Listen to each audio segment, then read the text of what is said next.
Well, game reviewer, we think we did pretty well on our full release. You may congratulate us and give us a 9 out of 10. Under the circumstances, I'd rather not. Eh? Turtle Rock, I'm afraid you have the most cluttered game in the industry. You have everything. You mean I have Dead by Daylight? Yes. Evolve, Borderlands, and Call of Duty? Yes. Even Left 4 Dead? A little bit, yes. You also have several gameplay elements that are very annoying to deal with. In you. I see. You're sure you shouldn't just stop complaining and comparing? No, I'm afraid not. Well, this sounds like bad news. Well, you'd think so, but all your gameplay elements balance in a strange way. If you have a moment, I can explain. Well, here's your game as it is now. And these are oversized novelty ideas. Borderlands boss fights, Dead by Daylight perks, trauma health, unavoidable damage, stamina, grinding for cards and cosmetics, and this cute little bug is no campaign versus. Here's what happens when they all try to get forced into the game at once. That's right, Back 4 Blood, the spiritual successor to Left 4 Dead and creators of the critically acclaimed franchise Left 4 Dead. After a few year-long advertisement campaign hailing Back 4 Blood as a return to the beloved Left 4 Dead formula. As creators of Left 4 Dead, we want to take what made the zombie co-op shooter experience so fun. We finally got our hands on the title that would supposedly satiate fans of the Left 4 Dead series that offered a different experience each time you played, like Left 4 Dead. Turtle Rock, brimming with ideas that they had, were now barely restricted by the meticulous hands of Valve and the grubby fingers of 2K Games. And now, under the umbrella of WB Games, would they be able to fully realize the game they wanted Left 4 Dead to be, with a whole bunch of different features, competitive elements, I think, narrative depictions, and more. There was a lot of hype around the game till its launch, myself included, with skeptical optimism. Shortly after, I think everyone and their mother has seen the Kroby Cat video covering it, and since then, many are quick to shut down the game before any real discussion can be made. To this day, Left 4 Dead 2 even retains higher player numbers on Steam over Back 4 Blood by a wide margin, but a game's total player base isn't always indicative of its overall quality. It's been 1 year since Back 4 Blood's official launch. I was able to review the alpha and beta of Back 4 Blood, but some people always left a comment asking where my review of the full game's release was. Well, to be honest, I played the game a shit ton at launch, scrapping together supply points in multiple playthroughs, swarm modes, and farming sessions to get cards, cosmetics, and other stuff, and working to make the best possible deck to make interesting builds for future playthroughs. But if there's one thing I was persistent about discussing in both my alpha and beta reviews, it's that I was worried that the game would not have longevity and replayability after it was released. Turtle Rock believes that a good game isn't defined by a single playthrough, but by its ability to evolve over time. I've been playing recently with a refreshed outlook on the game that I admittedly was overly negative of, but I'm here to tell you my thoughts are generally to praise, critique, and be constructive, because honestly, I've been having fun recently. But with that being said, has Back 4 Blood held up? Is the new content enough to bring you back in? What are some features that are good about it, and what are some that annoy the hell out of me? Has Turtle Rock redeemed themselves from the ever-pervasive shadow of Evolve and proved they don't need Valve to make a good game? Was there a plethora of ideas that just worked for the game? Or did things fall flat with all the hype of trying to be the next Left 4 Dead? You're watching this video, so you're obviously here to see if you are back for more. Today, we are discussing Back 4 Blood 1 year later.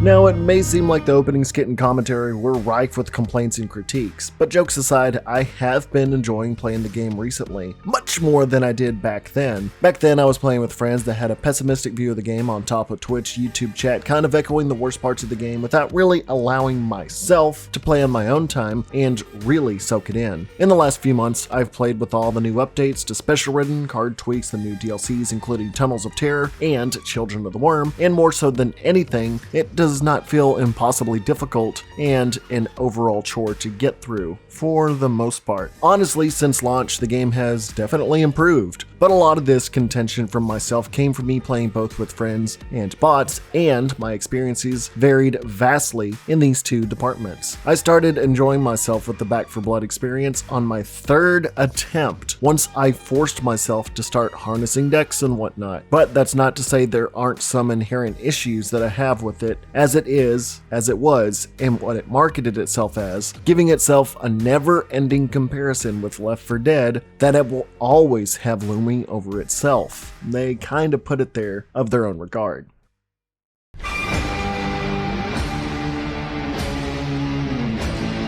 And what better way to start this year in retrospective than a comparison so we can get those formalities out of the way. The biggest thing about Left 4 Dead 1 and 2 is their concept and playstyle that are deceptively simple. Simplicity is key. While I have been enjoying the hell out of Back 4 Blood on my third full attempt, there's the fact that it took me putting my nose to the grindstone, making a build that made the game fun to go through, and figuring out strategies that can and cannot work. Having to grind for cards, synergize them, pick specific characters for their abilities, Special Ridden of similar appearance but different abilities, having to know all that, stamina management, and more are pillars that work for and against this series. Now, if that's your cup of tea, that's perfectly fine, but for a general audience and their first impressions and just wanting a game to dive into, much like Left 4 Dead, there's something crucially important that needs to be taken into account. As stated earlier, Left 4 Dead 2 is retaining high monthly player numbers, almost 4 times more than Back 4 Blood on PC, and that is even after Back 4 Blood released new DLC. Why is that? And before you come chiming in with, it's a poor copy of Left 4 Dead, or it's a bad game, or the game is dead, I'm flat out saying Back 4 Blood is not bad, and it's not dead. It's still kind of a copy of Left 4 Dead though. And also there's gonna be some dude bros chiming in saying, well, you're not counting in the Game Pass and the console numbers. Well, you're not counting in the Left 4 Dead 2 on 360 numbers, there's still a big following there too. But I digress. It's just not the game a large portion of the population would get sucked into, nor what they expected. What made Left 4 Dead 1 and 2 such an endearing experience is simple, and I said it already. It's simplicity. Somewhat like an arcade shooter, it's easy to boot up, gather some friends or play with some bots and just go. Learning as you go, picking up a gun you find, and just being able to pinpoint infected and how to combat them relatively easily. There wasn't a layer of complexity that you had to know beforehand in order to combat a lot of it. No corruption cards, no needing to know how this card worked, not this copper thing, how to manage your currency. There wasn't all this stuff bloating it up. As we get into later, every aspect of Back 4 Blood has bloated complexity to it. It feels like everything needs to have an elongated thought process from both development and player side. From the outside looking in to moment gameplay. And we playtest close to every day because we have to ensure that no matter what we do, that moment to moment is what people are expecting from us. In Left 4 Dead, healing is straightforward. You take pills, you get temporary health. You use a medkit, you heal a decent portion. In Back 4 Blood, you deal with trauma health, and there's no guarantee you'll heal quite right unless you know the ins and outs of certain cards, healing stations, and more. Left 4 Dead specials being easily discernible due to their unique silhouettes to figure out, while Special Ridden have 4 different types of each different class that are not as easily discernible to figure out in moment-to-moment combat from each other. Keep it in mind of different corruption cards with each new chapter, having less room to experiment and explore with the continue system that will shut your playthrough down if everyone dies, and the longevity of campaigns. It really harps on trying to make a more difficult experience while trying not too much on the fun experience. Back 4 Blood has tons of guns and attachments that go with them, and I love having a wide variety of guns, don't get me wrong. Although most of them really aren't that fun to use, and finding them comes with downsides, having to know statistics, having a good sight, and more that you have to read through instead of purely picking up a gun and running and gunning without worry of recoil, efficiency, and more. The same can be said with the card system, and even with the character selection. In Left 4 Dead, you pick a survivor because you like their personality. In this, you like the personality on top of, do they have a good build? What is their side ability? What do they come with? There has got to be something to everything, and it all compounds into a lot to factor into and work with, versus a straight-to-the-point game and experience like Left 4 Dead, versus the multiple hybrid fusion game like Back 4 Blood that is fun to grind and beef yourself up in, but struggles to stand on its own identity with many ideas and little to no simplicity. From the very beginning, we knew what kind of game we wanted to make, and we identified the things that would get us there. Thrilling moment-to-moment gameplay, 4-player co-op with competitive PvP, a bigger fight with much bigger enemies, and extreme replayability. Before we start spending time on making sure that the game looks good, we have to make sure that we have a fun, core gameplay experience. I remember on my first playthrough with my friends, we all had a hellish time on the easiest difficulty trying to get through. Spawns for specials were nearly non-stop, trauma damage made it where healing was difficult and frustrating, and so many other compounding factors for those new to the game really turned a lot of people off. And if there's one thing a game has to do to really stay fresh in the minds of people is make a decent first impression. That is exactly why I'm bringing up the game how it was at launch versus how it is now. Many people, myself included, assumed the game would remain as it was and had already moved on from it. Not dissing people that enjoyed the higher difficulty and have stuck with it till now, this review isn't here to talk about how it used to be, as that's what you're probably here for. As someone that played near launch, a disappointed non-buyer, or a longtime fan, I want this to be my thorough thoughts on Back 4 Blood as it is now. So how do we start now that we got Left 4 Dead stuff out of the way? Well, the biggest deterrent away from simplicity's sake was the card system. Having to figure out a 15-card deck, reading each card and balancing it to work around certain weapons, playstyles, and synergizing with others. It can be a Yu-Gi-Oh! And Magic nerd's wet dream for some, and an FPS campaign player's annoyance to others. Don't get me wrong, I like the card system. I love making builds that can be overpowered, but for many, it's just bloated and too much to deal with. So let's go over some talking points and features that work well, even out and more with the Back 4 Blood experience.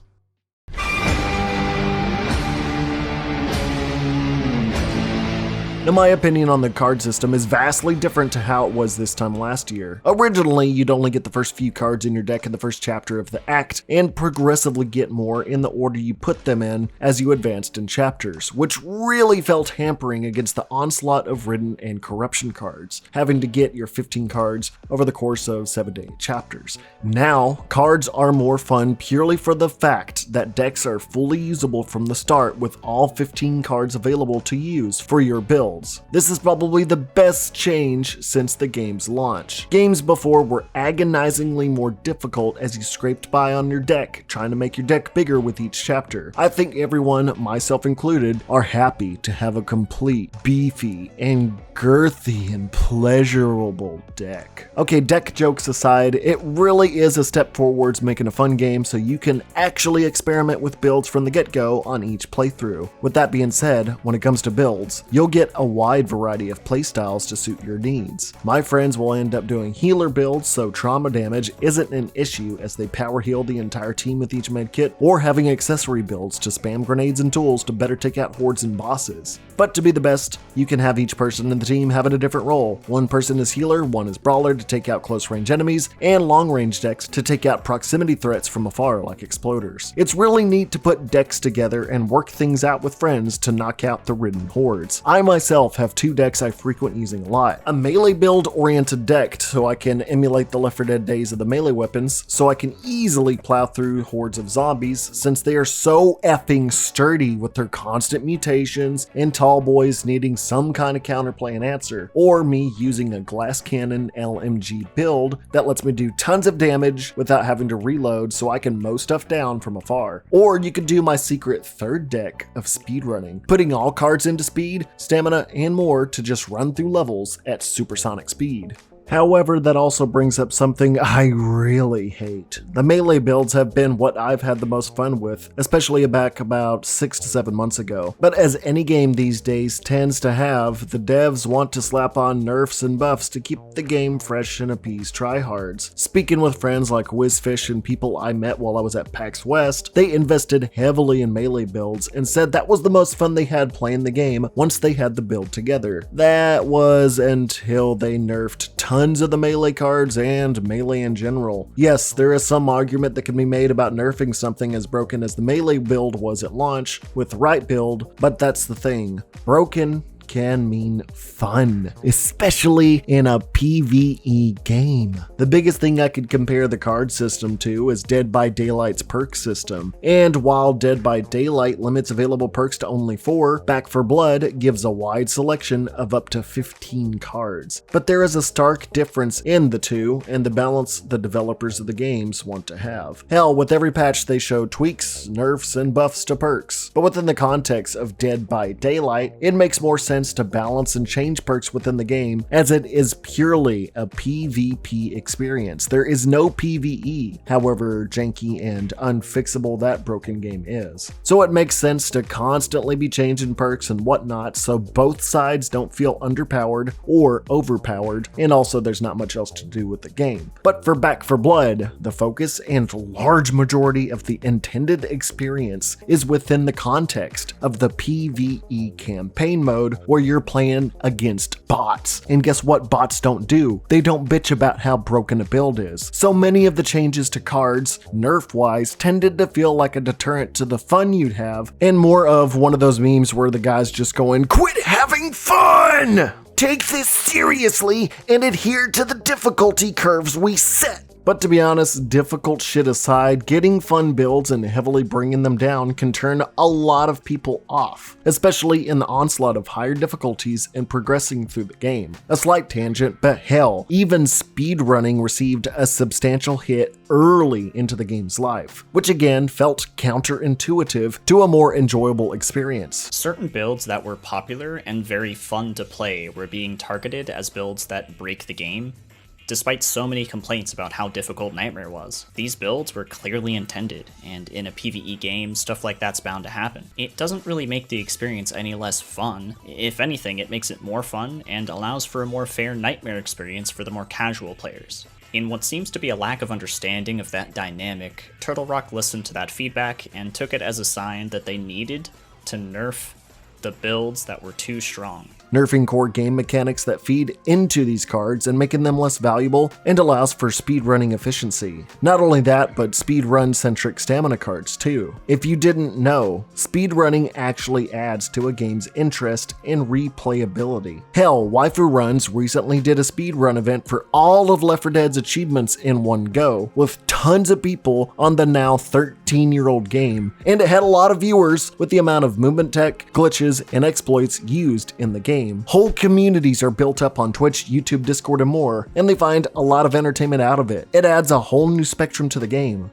Channel Maxilobes actually does a pretty deep dive into how neutered the game's speedrunning, movement, and cards were patched away after gamers were excited to share how much fun and excitement they had getting speedrunning to work. And it was shortly after this that devs addressed this not with optimism, but altering mechanics and making that movement clunky, even going as far as Turtle Rock possibly using speedrunners and their VODs to introduce questionable nerfs, making it to where you couldn't run, there had to be a speed gaining system. It made speedrunning slower, it nerfed a satisfying bit of tech in the game, and it also kind of ruined movement for a lot of players, not just speedrunners. That way you couldn't just have fun with the movement. We're going to be constantly making content and watching other people make content that we can share with each other. Gamers are going to be showing us things we didn't even know could happen. We want the game to change over time, and so we're excited to release the game and then see what the community attaches to and what they get really excited about. Now, I can already hear people saying, stop crying, cope,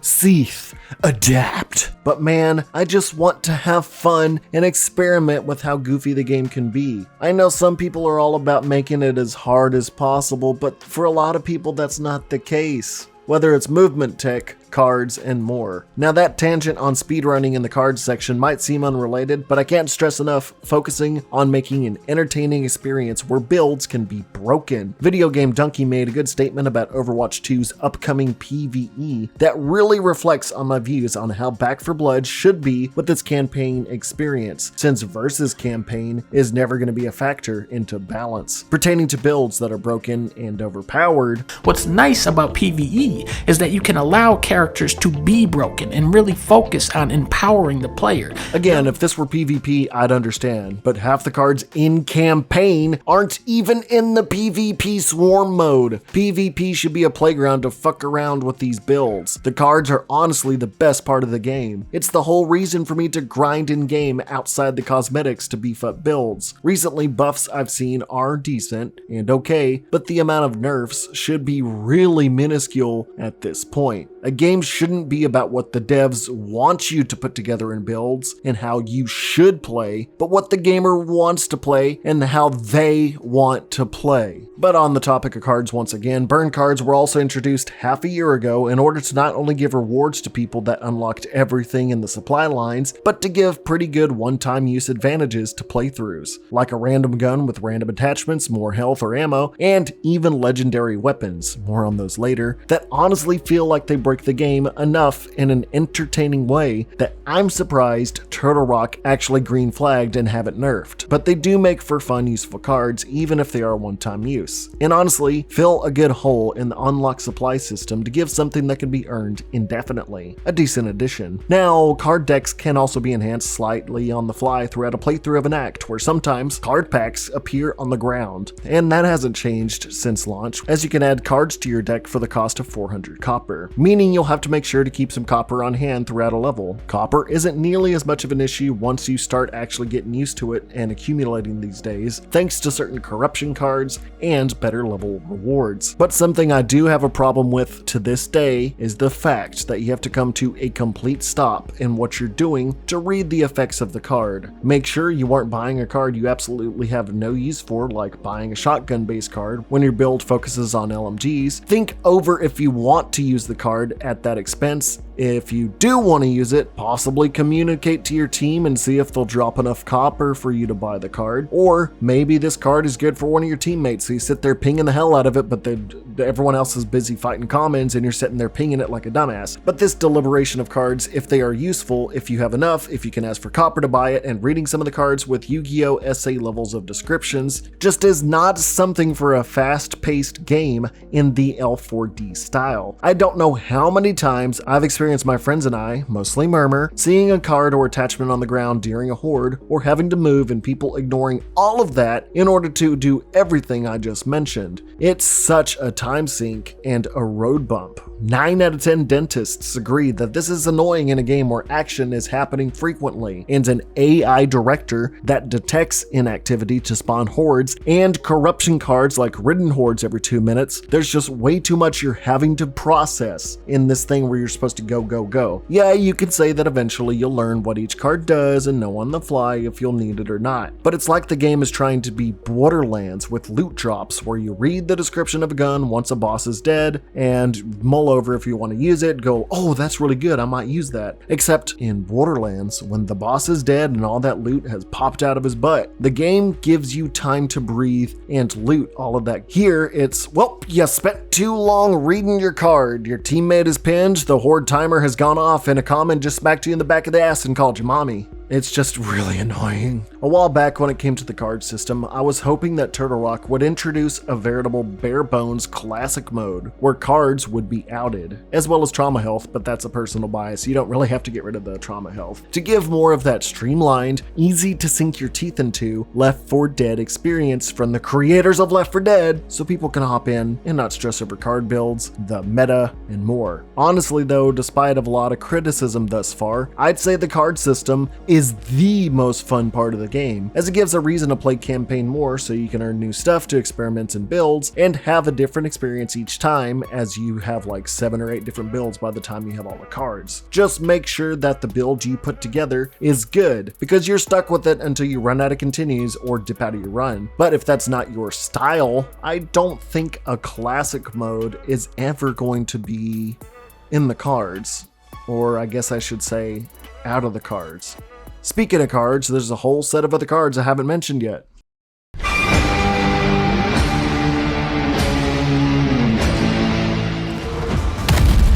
So when you start a game, one of the first things that you're going to see is the corruption cards that the game director has played against you. Whether it makes the world super dark or super foggy and limits your visibility, or if it's throwing hordes of mutant ridden at you, right, that now you got to face 8 of them.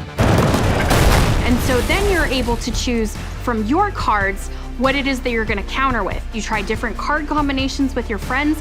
You can play through the full campaign. You can replay the same mission. No experience is going to be the same twice. Back in my beta alpha reviews, I brought up how corruption cards kinda rip away the mystery of each experience. In Left 4 Dead, you didn't know what was ahead of you when it came to special infected, tank, and witch spawns, along with hordes, item spawns, and more. Now you have things pretty much telegraphed to you before you even leave the spawn, like a wandering boss ridden is definitely gonna show up, so better bring your frags and stuns. Or you won't be seeing much of the Stinger class because we decided you'll be playing against a horde of reekers. While some cards like Fog and Blackout make the dynamic of a chapter different, as your line of sight can be a bit murkier and give the level a good aesthetic difference each time you play, I find most challenges in corruption cards make things more irritating than entertainingly challenging, such as one that I mentioned before that automatically summons hordes every 2 minutes with the military sergeant going, "You made so much noise, every ridden in the area is coming down on you." It was to my understanding that the director you pride yourself on from the Left 4 Dead experience was the one that would silently determine when hordes would spawn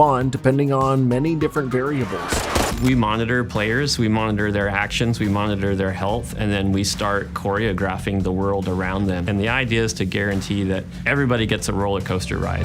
But to have a constant timer and the narrative say, yep, you weren't making noise, but I'm saying you made noise, so here comes a horde, just irritates me. We have corruption cards that force a hunger mechanic that make you search for food as you gradually take 1 trauma damage due to hunger every 15 seconds. Common Infected will also have corruption cards that change how they are to their core features. Zombie and Volatile, meaning headshots from any source will cause them to explode and knock you back with damage, being really annoying in high altitude areas and making melees feel unfun suddenly. Maybe if they were in league with Uncommon Infected like in Left 4 Dead 2 and were infrequent and designated to certain levels, but randomly having them in your face and getting bopped everywhere again is pretty damn annoying and seems like an idea thrown out and not really debated about for too long. Speaking of ideas that probably had little to no objection, some commons will have acid that pours out of them when they die, like Left 4 Dead 2 Spitter, and while neat on paper, is really just annoying, again, to deal with, as the numbers pile up and the acid remains still hard to see. If you remember, that was also an argument I had to talk about, but we'll get into that when I talk about the Special Ridden. In lieu of the AI director randomly spawning special infected, ridden, corruption guards can be added to your deck randomly throughout a campaign, which kind of gets rid of even more of that AI director mystery. Usually it would like spawn a charger in Left 4 Dead, and here it's like, oh, in the top right of your HUD, you psychosomatically know that crushers are just now going to start spawning, so be prepared. I hope you know how to combat them. It's weird that it's being telegraphed to the survivors, even though it's supposed to be this randomized kind of event. With how much half of these corruption cards that generally pop up and make you go, oh no. I sometimes want to skip a level or rush through it as fast as possible because I just don't want to play with these Halo modifier skulls on. That's what it feels like. It feels like I'm playing Halo with skulls active when I didn't want to have that. I'm sure the reason the corruption cards were added were to give extra challenge against the card builds of cleaners because they are kind of overpowered, gives kind of a power dynamic between each. Some corruption cards give you bonus copper and give an extra challenge for each chapter, but like I said, most of the time I just do not like them. I would rather just the director surprise me instead of, having more money makes you slower, or you're gonna have 40 health and you get more health every second, but you better not get hit by anything that does a lot of damage. It changes it so much. And I know a lot of people, if they had the option to get around these, they would. Knowing people wouldn't like most of these corruption cards, Turtle Rock probably implemented one of my least favorite features in order to prevent people from killing themselves and resetting a level just to reset the corruption card and getting what they wanted. And that is the continue system.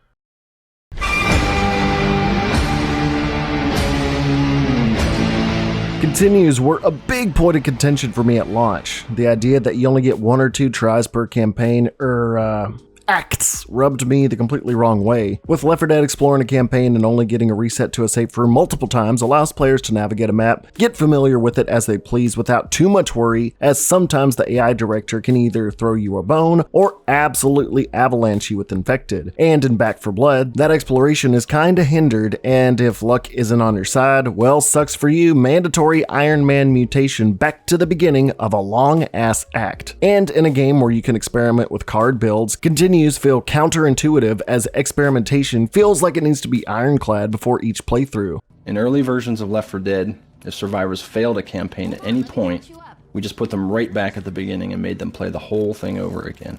That meant that if the team dies in the last level, it'll be close to 45 minutes before they ever get back to that map to try something new.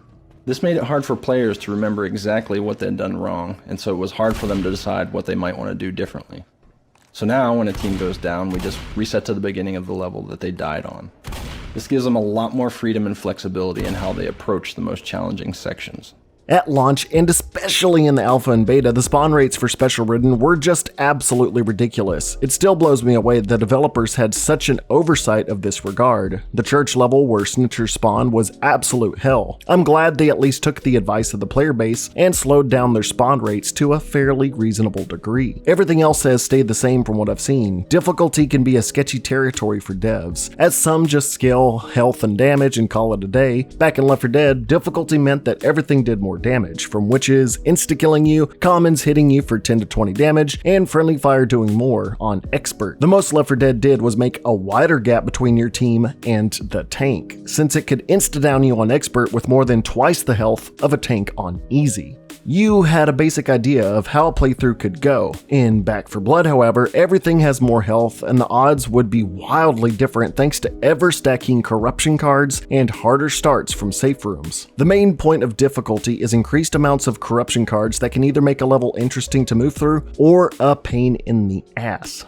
Difficulty increases do offer a bit more variety in Back 4 Blood due to these corruption guards, especially when they are starting to stack up more and more. But in a way, like playing a campaign of Halo with a masochistic friend who won't tell you the skulls that are active till the game boots up. That is the core identity of Back 4 Blood's difficulty. Health will still be hard for beginners to manage and get used to due to trauma health, that fun little mechanic that if damaged in certain ways will limit your max HP until you use a healing station or use medkits in conjunction with certain types of cards. Some might say that it makes for a more interesting, nail-biting, and justly difficult experience. Maybe in a different game where damage is easier to avoid, would I agree with you. But in a Left 4 Dead zombies on multiple forms of steroids game like Back 4 Blood, the addition for there to be damage that can only be healed at health stations and be temporarily treated by pills is so eternally infuriating to me. I do not like the trauma health system, making a majority of healing items in the game basically useless if a Special Ridden spawns on top of you and knocks you from 80 to 40 health that you can't recover until you magically find a supply room is so annoying. Unless you have certain healing cards, it all comes down to having cards. On top of that, if you're playing high difficulties, your free uses of medical stations can be limited to 2 people, while further uses are relegated to spending about 400 copper. When I first played the alpha and beta, I thought this would be toned down or give a few more uses. Now don't get me wrong, it is more manageable than before, but I'm only saying that because I was using Holly with a melee to heal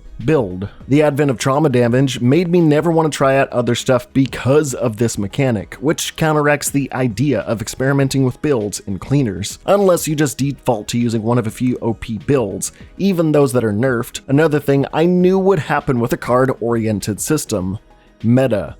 If you go meta, difficulties can vastly shift. But even with that being said, it's funny. Playing with flesh and blood people, I barely was able to scrape by with a decent amount of health on Nightmare difficulty, the former hardest mode. Human error and attempting teen composure in me and my buddies TK and Murmur, well, we did okay, even with a random player.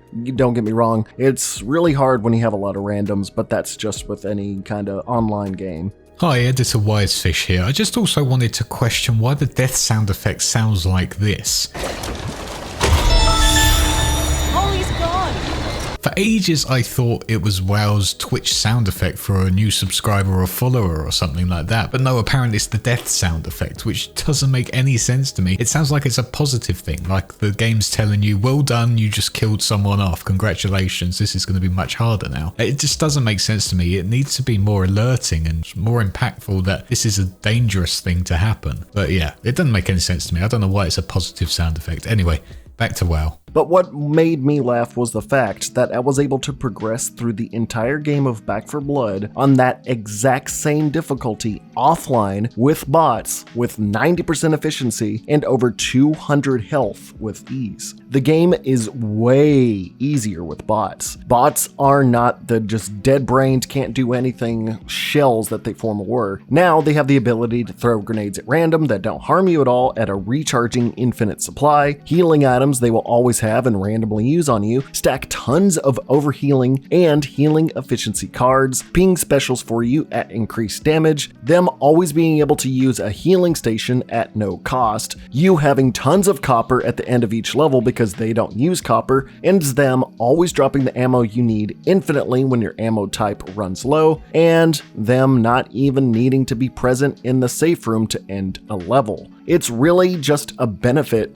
to having at least one bot on your team, despite them sometimes killing themselves because the pathing in these AI can be a bit fucky, but it's insane the difference in a cooperative shooter that having less people to play with in a co-op makes my experience easier. And don't get me wrong, my friends were pretty decent at Back 4 Blood, just as well off as me, but man was it a breeze with bots on offline mode. And also, offline isn't completely meaningless to play anymore. At launch, you were not allowed to get any supply points or earn any achievements from the game while playing offline. Now, you can do that and earn however you like. Good on Turtle Rock for realizing not everyone wants to earn nothing for just wanting to play offline with bots, since the core feature of the game is to earn points for goodies, cards, and whatsoever. Thinking about it though, it's one of those, if you would have just sat down for 5 minutes and thought about it as a developer publisher, or just thinking from the perspective of a gamer,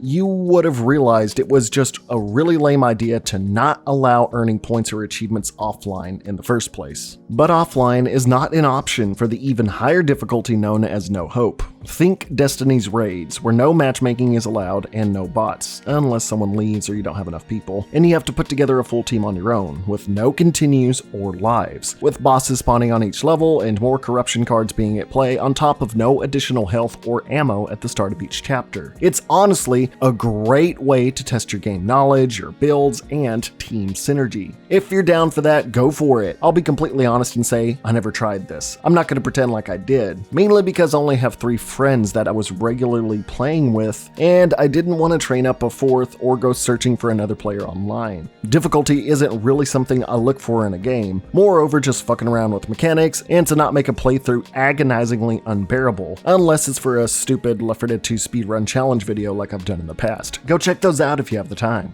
While I'm happy for those that appreciate a decent challenge in No Hope, and the fact that it rewards more supply points, I'm happy with how Nightmare difficulty left me off, and the fact that now lives and continues are obsolete outside of having to use their added burn cards and needing certain builds to circumvent this leads to a more World of Warcraft setup for a raid and execution when all I'm trying to do is sit down and casually play. Yeah, I'm a filthy casual. But so are a majority of people. And I feel like Back 4 Blood's lower than expected numbers may have been them catering towards a more difficulty-oriented experience rather than a well-rounded one. And if there's one thing I'm not a fan of, is studios designing their games around the most skilled and sweatiest players. It plagues Overwatch, Halo, and so many other PvP experiences. But then again, this isn't PvP, and whatever you do here doesn't go into PvP. It's a purely co-op campaign experience that is completely different from Swarm mode. But speaking of the co-op campaign, how are the campaign and levels themselves?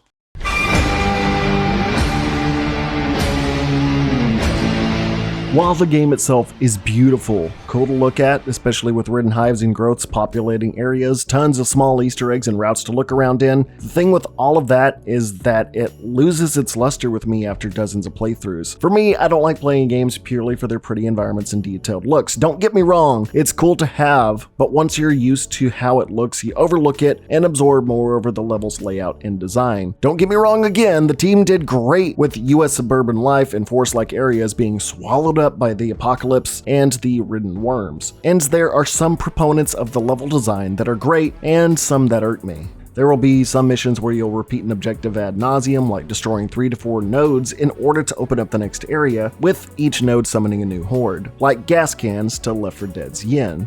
But with nodes and mission objectives in general, the exact location of each object is not clearly shown to you for a few minutes. So you'll be blindly running around hoping you'll stumble on these items and stuff you need to destroy so you can progress. Meandering and trying to find objectives only allows the director and timers to bleed out and cause further hordes to spawn, and the AI director punishing you for not really knowing where to go. Now, I'll go over some of the best and worst parts of the chapters as we go on. Now, Act 1 starts off as an 11-part campaign, and while Chapter 1 serves as a decent starting off point, much like No Mercy and Dead Air's first chapters, to get the player familiar with the world and mechanics to a degree, like crows, climbing, horde spawning events at the bridge, wall babies, and more. But Chapter 2, having a mandatory ogre spawn near the start of the level feels like a drastic difficulty curve. Left 4 Dead didn't even consider mandatory boss spawns until the Witches of Hard Rain and the train tank in the Sacrifice. While the sight of the ogre breaking through the earth and tearing the fence makes for good trailer footage and something cool to bear witness to in the alpha and betas, it just becomes a chore of trying to dash past it in time before it actually starts attacking, and to some being a run killer as it crushes new players unwary of how to deal with it and what to do. This chapter and key moment feel like they weren't made for gameplay purposes and were more for promotional purposes, so they could slap it in trailers, so it could be like a oh shit moment in the alpha and beta, just to have this giant evolve-like beast emerge from the earth. But once something is played multiple times, that pizzazz is lost. And I feel like Turtle Rock didn't have the foresight to think of that. They were just like, oh, if we put this in the very beginning, people are going to be like, oh shit. But when you played it a lot, you're going to be like, oh shit. So if you get what I mean. And the fourth chapter, basically the first pseudo finale of blowing up the boat, becomes just a speed run. Awkward. To get C4 planted on a boat and run back out and dip against a timer. Now, the tension of escaping the boat is pretty cool. I do like that you have a timer, you have to go up all those flights of stairs and make sure everyone tries to get out of there. It is pretty nail-biting. Although the military convoy that shows up really should put up more of a fight to help you instead of just sitting there like dumb AI. Now, fighting a breaker at the gas station is a decent first glance of a boss ridden in the next chapter, and should have been the first boss you faced, as you were given a fighting chance with rooftop AI, a decent space to fight, and barely any common ridden to slow you down. It is fun facing him, as this particular boss ridden never runs away, and it has ample weak spots to go after. Afterwards, you'll have to save survivors from being bound in worm cocoons. Now, this is recycling the game mechanic of saving survivors that have died and respawned. It really honestly feels weird that these AI survivors are being purposefully drug and put into these cocoons, because it was my recollection that this parasite was highly infectious. So binding non-infected survivors that are, I don't think they're immune for, I don't know, some purpose, I guess, to use their flesh, but you could have infected them. It just seems strange and just a way to reuse the rescue cleaner assets to really inflate mission time. On top of that, it's kind of funny after saving them, you can just leave them in the middle of the horde and rush to the safe room, and the mission will be considered successful anyway. Reused ideas also come forth in the chapter Bookworms, where you must board up windows to create a safe room, a la Call of Duty Zombies in a way. It works well enough and has cleaners weighing who should hinder themselves with piles of wood to board off entry points for the ridden and make sure less of them are coming in, but you'll have to protect them. It's a pretty neat little mechanic. The end of the second part of Act 1 sees you turning on a jukebox to play loud-ass music and beat down on ridden as you protect the music maker. This is my favorite level to play through in the original game, as it's just pure ridden kill and fun at its core. Plenty of supplies, vantage points, and more. However, the fact that copywritten music was placed on the sound slider at launch with no option of turning copywritten music off for streamers, and if a streamer wanted to play, they had to mute the entire sound space except for dialogue, shows that, again, there was oversight for a problem that could have easily been nipped in the bud if Turtle Rock had thought just a little bit ahead. Thankfully, they did fix that, but still, every time I play that level, I have painful muted flashbacks, making sure my YouTube stream wouldn't receive any kind of copyright takedown notice. The end of Part 3 has you defending a diner in a similar fashion, having to fight off a horde with a timer, allowing you to set up with barbed wire and other supplies right beforehand, so pretty much a traditional Left 4 Dead finale. I just love doing this straightforward stuff, and the layout of this pseudo finale at the diner is great for a horde. Although, unlike getting into a rescue vehicle at the end, once the timer runs out, it just ends abruptly. You could have a tall boy or wretch right on top of you, slaughtering you and your squad, and it will just suddenly jump to, "You did it! Good job! Back up, everyone, pat yourselves on the back, there's no more threats." It's just weird that I'm just used to rescue vehicles taking you out of there, but now it's just, oh, we auto-deleted all the Ridden, and now it's A-okay, the mission's done. It's not the worst thing in the world, I still love playing that mission. Section 3 of Act 1 sees you through barns and neighborhoods where some of the best showcases of the game's aesthetics and light design are shown off. If this set of levels were the starting off point, I think people would have been more enthralled by Back 4 Blood, to be honest. The barn and crossing the river, navigating decently made forest areas, and the wrecked neighborhood you navigate through each house in were fun, even though sometimes I would get a little bit lost. Finally, after 11 chapters, you face the finale after all of that, and it is a bit lackluster.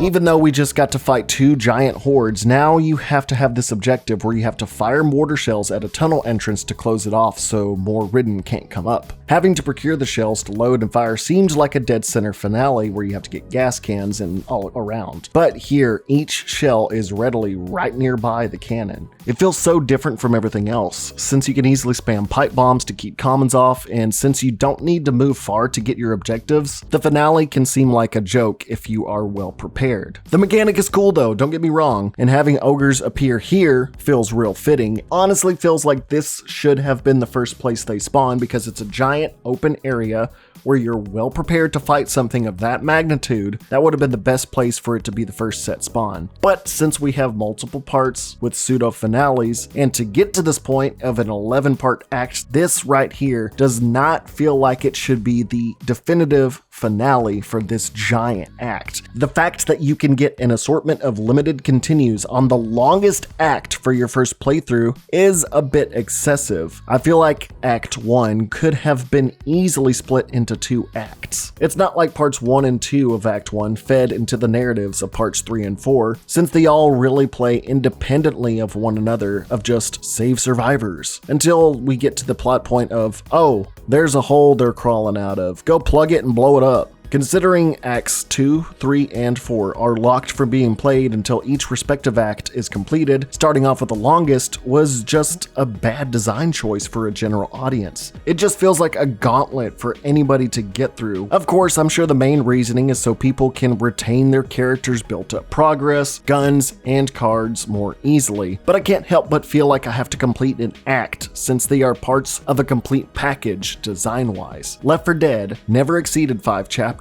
Some being at 4, others 2 and 3. But these were all made with the thought of similar playtimes and retain consistency for the most part. Let's not get into hard rain chapters part 4 and 5. Left 4 Dead 1's campaigns were originally designed to be independent experiences that eventually were given a continuity. Left 4 Dead 2 was the originally planned journey of 4 survivors attempting to survive from Savannah to New Orleans. Back 4 Blood prides itself on a cohesive narrative, but for the first few acts, it feels like it had Left 4 Dead 1's non-connected campaign philosophy in mind, just randomly rolling out to help survivors and take out random holes. This game honestly didn't need the acts to be linear or play this way until Act 3 rolled around, where an actual cohesive narrative actually started coming together. Now, Act 2 consists of progressing through a destroyed police department to pop tons of nodes. This honestly is my least favorite level to play, as the node mechanic is heavily used here and it is all over over the map where you have to take out like 4 hive mind node things, and good luck finding them all, and just,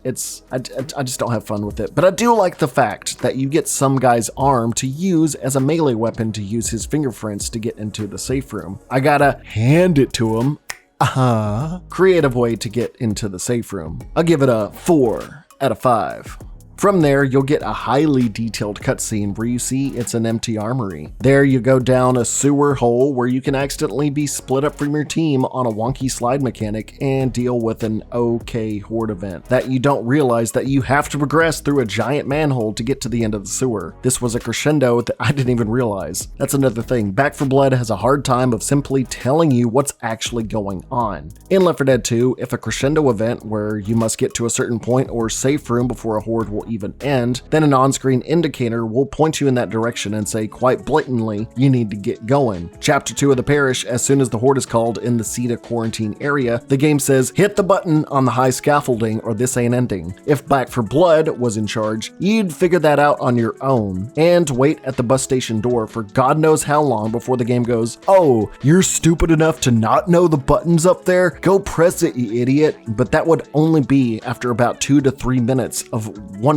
what is going on. On first time playthroughs where continues are a thing, it would be nice to have mission crucial entry points and objectives highlighted to you just a little bit more frequently, and maybe have higher difficulties make it where you have to find them on your own. Rant aside, the sewers are flushed away as you go through confusing roundabouts of a series of warehouses before going into a flooded trailer park. The flooded trailer park being another decent set piece, as I grew up in a trailer park and this is kind of fun to just rummage around in. But as to not make this review obnoxiously long, or to make this a complete campaign review series that I don't want to do anymore, nor to make my wonderful editor Wisefish's life absolutely miserable trying to get this done, I'll just move to the end of Act 2 Part 2 where you must jump over multiple downed boats and debris to procure supplies for a helicopter. This area right here, while really cool to see, I like how it is, showcased kind of another blunder in the game's mechanics for me. The open bodies of water everywhere are hard to tell at some points if it's shallow or not. I think most people have died from this mistake by falling in. And while in Left 4 Dead, if you were to walk off a fall off point, you'd instantly go into a hanging down state where you need to be pulled up. No, I'm too scared to go help her up.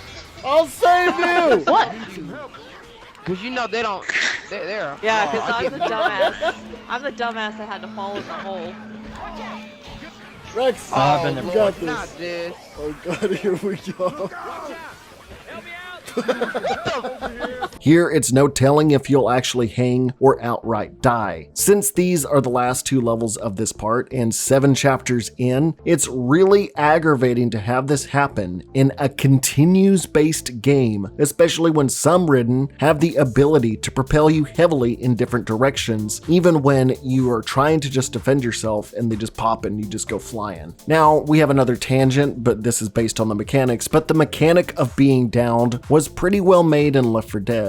When you are downed, you can use just a pistol to help out others and there's no friendly fire, and then when someone tries to get you up, you have an animation, leaving the person that's getting you up prone to enemy attacks. And if the downed person is hit, the action is reset. That's the same for when you are hanging off edges. But in Back 4 Blood, when you are hanging off an edge, not only is there a load bar to fill up to get you rescued, but there is also an additional animation of you slowly getting up. And as that's going on, you are completely open to attacks. What was the point of the load bar if there is no animation to go along with it? I don't know why both being rescued and getting up are 2 separate things, but that's another thing that should have been borrowed verbatim from Left 4 Dead. It was all one thing. Since during this secondary animation, you could be knocked off again to where you'll instantly die, or force you to take damage and do nothing about it. This is another thing I'm going to compare it to Left 4 Dead in, but in Left 4 Dead, when you are picked up or you get out of being pinned, you are granted a very brief window of invulnerability so you can gather your bearings or to get out of an animation to prevent infected from instantly attacking you in your already low health state from being killed or downed again the second you get up. I don't know how many times in a high stress situation when someone picked me up and then as soon as I got up, I'm still getting through the animation, trying to figure out my situation, and something like an exploder or tallboy or ogre comes out of nowhere and attacks me during the animation that I can't do anything about, and I die before I even get a chance to pull my weapon out. Left 4 Dead gave leniency in an environment where tons of shit is being thrown at you from every direction. It is not fun to be stuck in your game's mechanics and animations just to be killed outright, risking your precious lives and continues. This feels like yet another small detail that was overlooked that can prevent a lot of angry gamer words and moments. Now the final part of Act 2 has you going back through the gas station area, but this time in a horde event where going through the gates will have an onslaught of infected, ridden coming charging through. This is another favorite level of mine for its simplicity. You stay on one end of the street with up to 2 mounted machine guns taking down tons of specials and an ogre. Kind of like a siege-based kind of tower defense thing trying to slow down the horde before they can reach you so you can progress through the old map that you've been through. Seems like this map is where the best fights occur, although this was pretty damn good for farming supply points back in the day. I remember I spent about 5 hours one time just on this level, beating it, rushing through, going back in, but they kinda nerfed that. They saw that people were having fun. The next chapter has you in front of a 4-leaf clover diner fighting numerous boss ridden in an arena type environment. This right here being another good example of having the ogre spawn and fighting it with ample prep. Sometimes you can fight another breaker, you fight a little bit of everything. I really like this and I wish there was a little bit more of it. This right here being another good example of having the ogre and breaker spawn and fighting it with ample prep. The finale of Act 2 has you at the Death Toll Church, and while this can be a relentless finale, it's weird that it takes a while to get to, and once you're there you have to kill 5 snitches here after stumbling on them. But you remember the mechanic of if you kill a snitch before it alerts a horde that a horde won't spawn? They said, fuck it, we're just gonna say no. So that was a fucking lie. Instead, killing them will always spawn a horde, so what's the point of having that game mechanic? Why introduce the feature of killing a snitch before it snitches, even if you're gonna have them snitch anyways to make it a finale? Snitches get stitches, but in this, snitches get bitches. It doesn't feel right, man. That's against the street code, man. Why not just do the node thing or have church bells to ring to initiate the horde? Mechanics aside though, this finale is pretty okay. You can take it as you go. You have to do 5 different objectives to get the horde coming in. If you don't just bum rush them outside, you can bunker down inside the church after each one. You can take it as you go and figure out different strategies. I don't mind that. It makes for a unique and dynamic finale, but it doesn't really feel like a finale right here. The entire act just ends on this high-res cutscene of this old dude going, "You did good, kids." This church being the finale to this 9-part act after the whole airlifting supplies out of a barge seems weird to just have a cutscene for this brief encounter and then be like, okay, on to Act 3. But I guess that's because Act 3 is where some narrative actually starts picking up. Okay, one more tangent and I promise we will wrap up the level design and campaign stuff. Speaking on the behalf of cutscenes, at the start of some chapters, we will sometimes get classic in-game engine cutscenes to show off the costumes that you've gotten for your cleaners, to show the transition to the next part, or detailed looks into the cleaners and their fight against the Ridden. And sometimes we get pre-rendered cutscenes that are kind of cool too. Cutscenes are neat to have, but serve as another example of the difference of Turtle Rock's development and design philosophy without Valve's guidance. Originally, cutscenes were planned to be included in Left 4 Dead 2 to bridge the gap between each campaign to show a more detailed look of how they would go from something like Dead Center to Dark Carnival. And while I would have loved to have more high-definition clips of the group to watch for my old Left 4 Dead videos, the idea was ultimately scrapped in favor of replayability. In Back 4 Blood, we got cutscenes to show the end of chapters, the end of acts, and more. While as a YouTuber, having B-roll footage from cutscenes is a godsend and watching them for the first time is enjoyable. But in the long run, it's another case of replayability and thinking of the game long-term versus, hey, look how cool this is great for trailer footage. Eventually, you'll have seen these cutscenes so many times that you'll be spamming the skip button, just like you probably spammed the skip button on the ad that played during this video. I ain't judging you for that. I don't like watching ads either. However, the sucky part is that if you're playing with randoms or a friend of yours, and your friend decides to take a shit, or somebody just wants to watch the whole thing, you may be stuck in a safe room while somebody watches a cutscene for the upteenth time, preventing you from accessing the crates from which you buy supplies from and get ready. While I get why all players have to go through a checklist of all the cards that are active, readying up, skipping the cutscene before loading in, preventing players from readying up their supplies because of all this elongates sitting in the safe room and ends up causing a lot of doing nothing. Look, I just want to play the game. I get it that the safe room door shouldn't open, but why block off the case in which you buy supplies from? I don't want to wait on somebody that has a slower connection, or somebody that wants to watch the trailer, or somebody that is just decided to go watch a YouTube video and start jacking off or something. I just want to play and get ready, that way things can go by quicker. Anyways, after Act 2, Act 3 sees the continuity actually take off as the cleaners search for Dr. Rogers,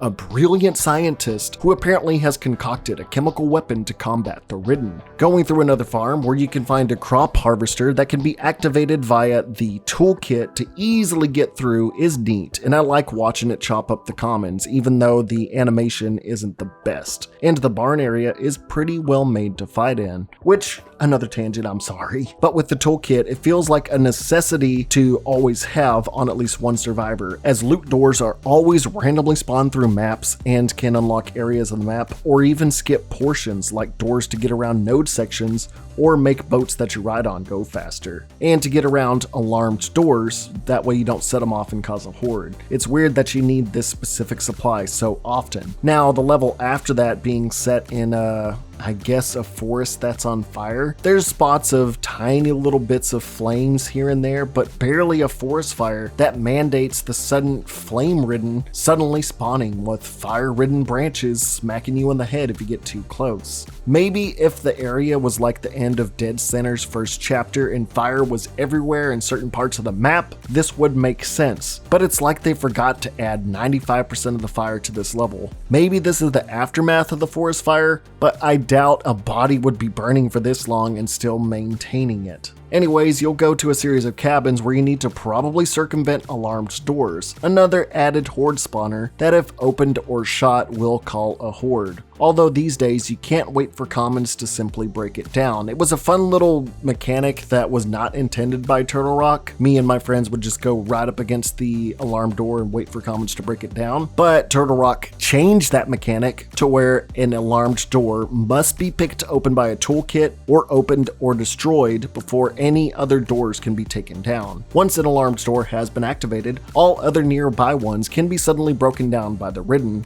meaning Turtle Rock saw people found a way their game mechanic and were having fun with it, and then said, no, you have to do it our way. Like, I get it, that's the intended focus of it, but sometimes there's an alarmed door there that you can do nothing about, and there's an objective that says don't set off any alarms. So there's no way to circumvent it if you don't have a toolkit, so it's just really annoying, and is another example of a mechanic that Valve would probably allow to stay in its original state, as again, it was a funny way to wait at the door and to try to get Ridden to break it down and circumvent. Doors could still be shot and accidentally opened, but now it's just a forced mechanic. Another tangent, I'm sorry, that's the ADHD talking, but you'll face that throughout the campaign, and in this level specifically, you'll need to find somehow a car battery in the dozens of camp cabins to progress, feeling a lot like Friday the 13th the game. However, in this one instance, a singular object amongst like, I guess 10 cabins being hard to find makes sense instead of multiple objectives like 20 nodes that you have to blow up in order to progress through the level. Next is a garden area. The greenhouse fight where you pop some nodes is the only time in the game I really don't mind this popping nodes mechanic, and is one of my top 5 set pieces. This greenhouse is awesome to look at. However, that is sullied by the fact that you deal with a hedge maze that people can get lost in pretty hard. Act 3 Part 1's end has you at Dr. Rogers' house as he fires off his chemical weapon into a Ridden hive. Despite it being improbable that he could have worked on this by himself, so close to a hive, with tons of these things that could take down entire civilizations, they didn't break into his house and stop him. Anyways, we watched the nuke go off on the hive, and the horde being summoned. But before you can escape on the truck after witnessing this, you must go inside his house, find randomly scattered out research crates that he left behind, bring those out to the escape truck outside while ogres and tons of infected are spawning. Finding these crates across the huge house is not fun for a finale. Marking them from the get-go would make this tolerable. Trying to find them is just not fun, especially because you have stuff like exploders and tall boys coming into these cramped spaces of this house, and it's just really annoying to get around. It's an okay way to end the first part, although the mechanic of carrying the crates and throwing them feels so clunky. I'm sure everyone has noticed this, but it makes me wish they had the physics of the Source engine that Left 4 Dead had, as throwing any carryables like gas cans or propane tanks or these crates is so stiff and laggy. It feels like this mechanic was never finalized, because if you ever throw anything like that, it doesn't have physics of an actual object. It kind of just lags in the air and then just lands perfectly. I can't believe the game's a year old and it's still acting this way. After that, you'll go through a crematorium where you have to find an access key card, old school Doom style, and trying to find that can be annoying. And then you gotta open it, but don't touch the fire, it is gonna kill you. And then you go to a middle school. The environment of the school mixed with the Ridden is another one of my favorite set pieces. Although the gym battle against the ogre is cramped and the hitbox of the ogre can be pretty annoying, but it offers a good fight. And it reminded me a lot of the bloater boss fight from the first Last of Us. The second to last chapter will have you going through a dark quarantine camp. Another favorite set piece of mine that I love to go through, and the crescendo event of opening up each barricade in a tunneled area seems very similar to chapter 2 of the parish and is pretty intense to fight through. I would say this is phenomenal because it is just hectic and is what I was looking for in a Left 4 Dead-like game. And to end things off, you'll enter the best piece of lore and set piece, hands down, being this giant field of dead bodies that civilizations trying to destroy the bodies and get rid of them, but the Ridden were eating away at them. And then you'll see that because of this, there are just tons of ogres out in this giant wide open area. Now, while fighting a bunch of these sounds pretty daunting, you have a new grenade type, the T5 grenade, that will be given by the truckload. You'll have tons of them. You won't have to worry about trying to see if you'll have enough, which when you use this, when it hits a Ridden, will either cause commons to die or cause Special Ridden to take 800% more damage. So think of the slag type element from Borderlands. That's basically what this is. Meaning, if you chuck these at ogres, it will actually make them fun to fight and not just Destiny bosses with a lot of artificially inflated health. While you, of course, have to destroy nodes that will summon a new ogre each time you do it. This newly introduced grenade and the giant open fight area make this quite the finale from pretty much everything that embodied Back 4 Blood. It's hectic, it forces you to stay on the move and use teamwork, and is just fun. I just wish a majority of the levels beforehand felt this way. I wish I didn't have to go through, 20 chapters to get to this point, or close to it, but once you get that done, you have reached the end of the game and the final act.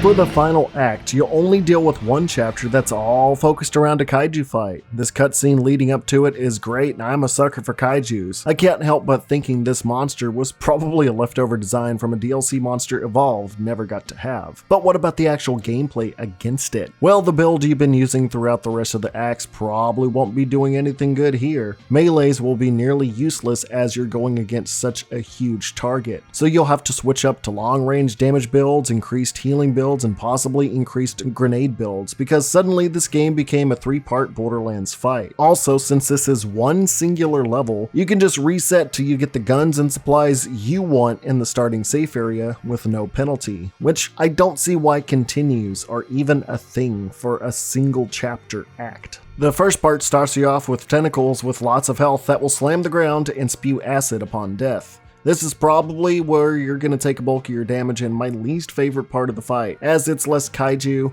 and just more hentai. Plus, I just don't really like fighting these because specials are spawning from every direction and you're just gonna get hit because the tentacles are gonna hit you. You gotta get away. Killing these tentacles and going down their hole, the kaiju will be underground, where you must watch telegraphed attacks of these tentacles, avoid being hit long enough for it to open its mouth and attack its weak spot. This does feel like just about any kind of first-person shooter boss fight of Destiny in Borderlands. Once you cure it of its mouth herpes, you must chase it down and attack more weak spots as it crawls towards Fort Hope in the underground tunnel system. This right here is really cool to see and kind of deal with, but can be really finicky and a buggy mess sometimes. Sometimes you won't be anywhere near it, and it will register if it collides with you, and suddenly you'll be insta-downed or outright killed, despite needing to stay relatively close to find the weak spots all over its body on both the left, right, and top of it. Being on a timer only stresses you to do so to kill these weak spots as fast as possible and get up close as well, because if it runs out, you fail, no matter how low its health is. Bots especially weren't made with this giant thing in mind, as they'll just casually walk up to its hitbox and instantly die. This happened a lot. I do like watching it crawl through the hive tunnels and seeing its capabilities, and it's a good way to end the campaign. Even though this little boss fight can be a bit finicky, it is really cool. And overall, the levels can be really hit or miss, with mechanics and designs sometimes being repetitive in a darkly vibrant environment. I only wish most of the game had more of these giant kaiju fights instead of a one and done ordeal at the end that they just slap in the last minute trailers. I want more of this. There's a lot of mechanics they had here that were just used once compared to a lot of mechanics they recycled over and over and over again. Why did we not get another kaiju? The Godzilla fan in me is crying. I know Turtle Rock drip feed these kind of monsters, we saw it in Evolve, but please just give us another kaiju fight. I know that Children of Worm DLC showed a different kind of kaiju. Give us that sometime soon, please. And the ending cutscene where all of the original cleaners band together to gun down the abomination before it can eat the doctor is pretty neat and a good way to climax, but then we suddenly have Walmart AC/DC play while barely any of the cleaners have any dialogue except quips and "we'll find out." Raise the fucking sunshine today, aren't we? It didn't really want me leaving more, just a lot of jokes that really don't land. And watching all these cleaners be together showed me how cluttered things are character-wise, leading me into a big negative with Back 4 Blood.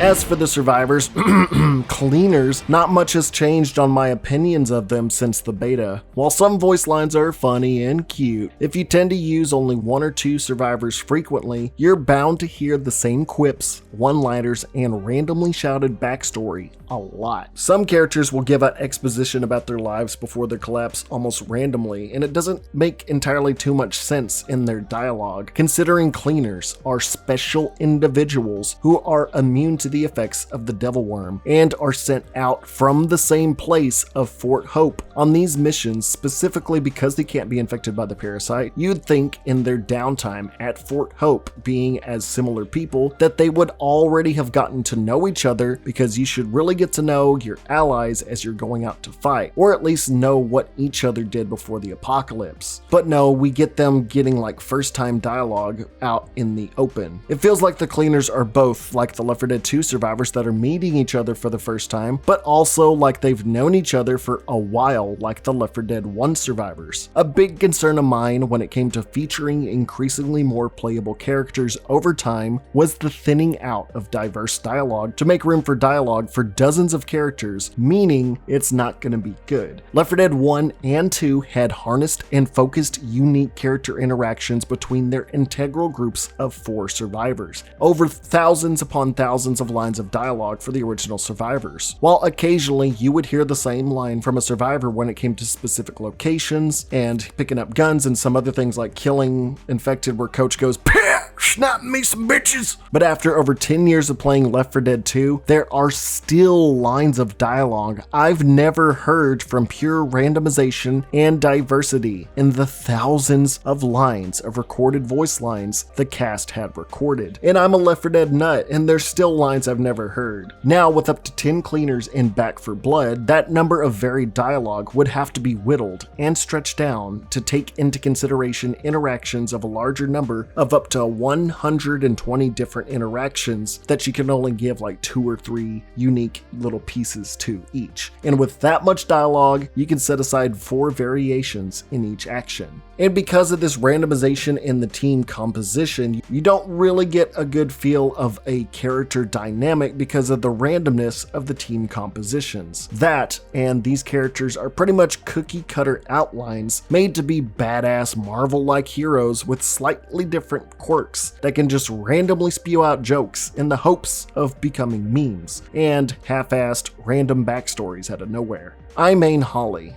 and there are some lines I get bored of or poke fun at each time I hear them, like, "Does anyone remember vacations? I miss vacations," or "No free hugs!" Hell, one line from the new cleaner Reverend Danny Boy, "Hey Holly, why'd the cleaner cross the road?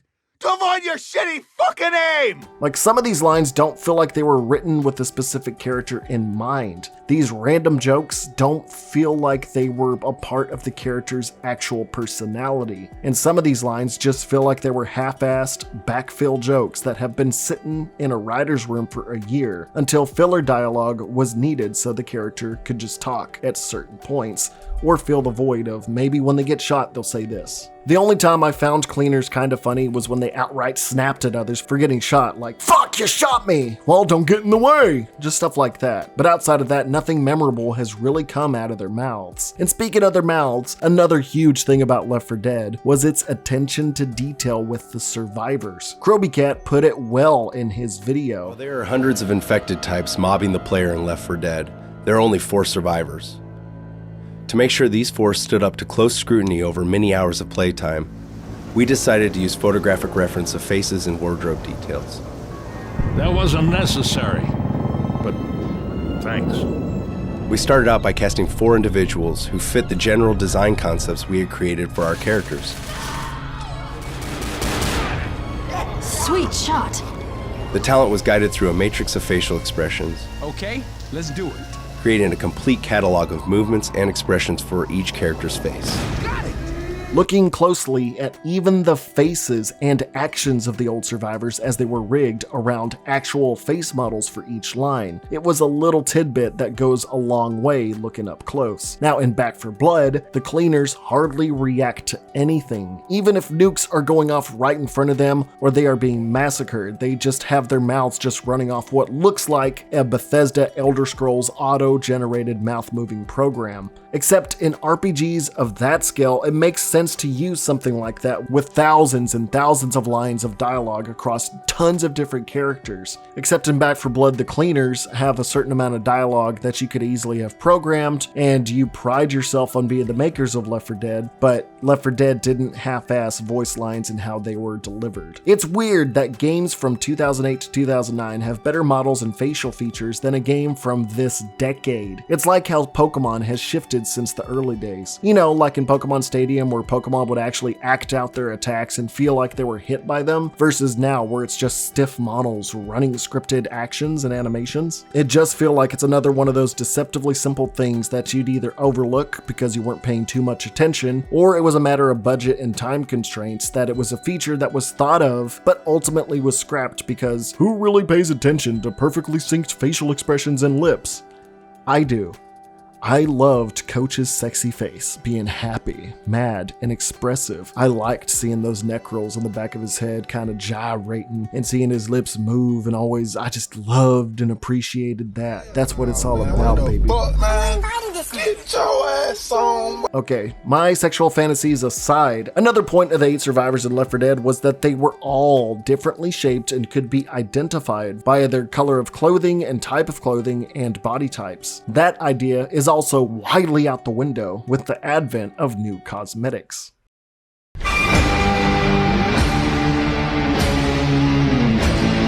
Now, back when I first started my channel in 2016, the first video of mine that ever got traction was a video discussing what should be in Left 4 Dead 3. Don't go looking that up, I am not proud of those early videos. But some of the ideas that I had were to include new cosmetics, accessories, and cinematics. And hey, flashing forward to today, and a lot of these ideas were utilized pretty well within Back 4 Blood. While it may seem like I was castrating Turtle Rock for giving the cleaners cosmetics to unlock and use, well, to be honest, most of the time, the wide variety of cleaners soaked in blood make it hard to discern them from Ridden, so different cosmetics aren't really gonna change that. Not that friendly fire isn't prevalent in Left 4 Dead. Oh, will you knock it off? Do I look like one of them?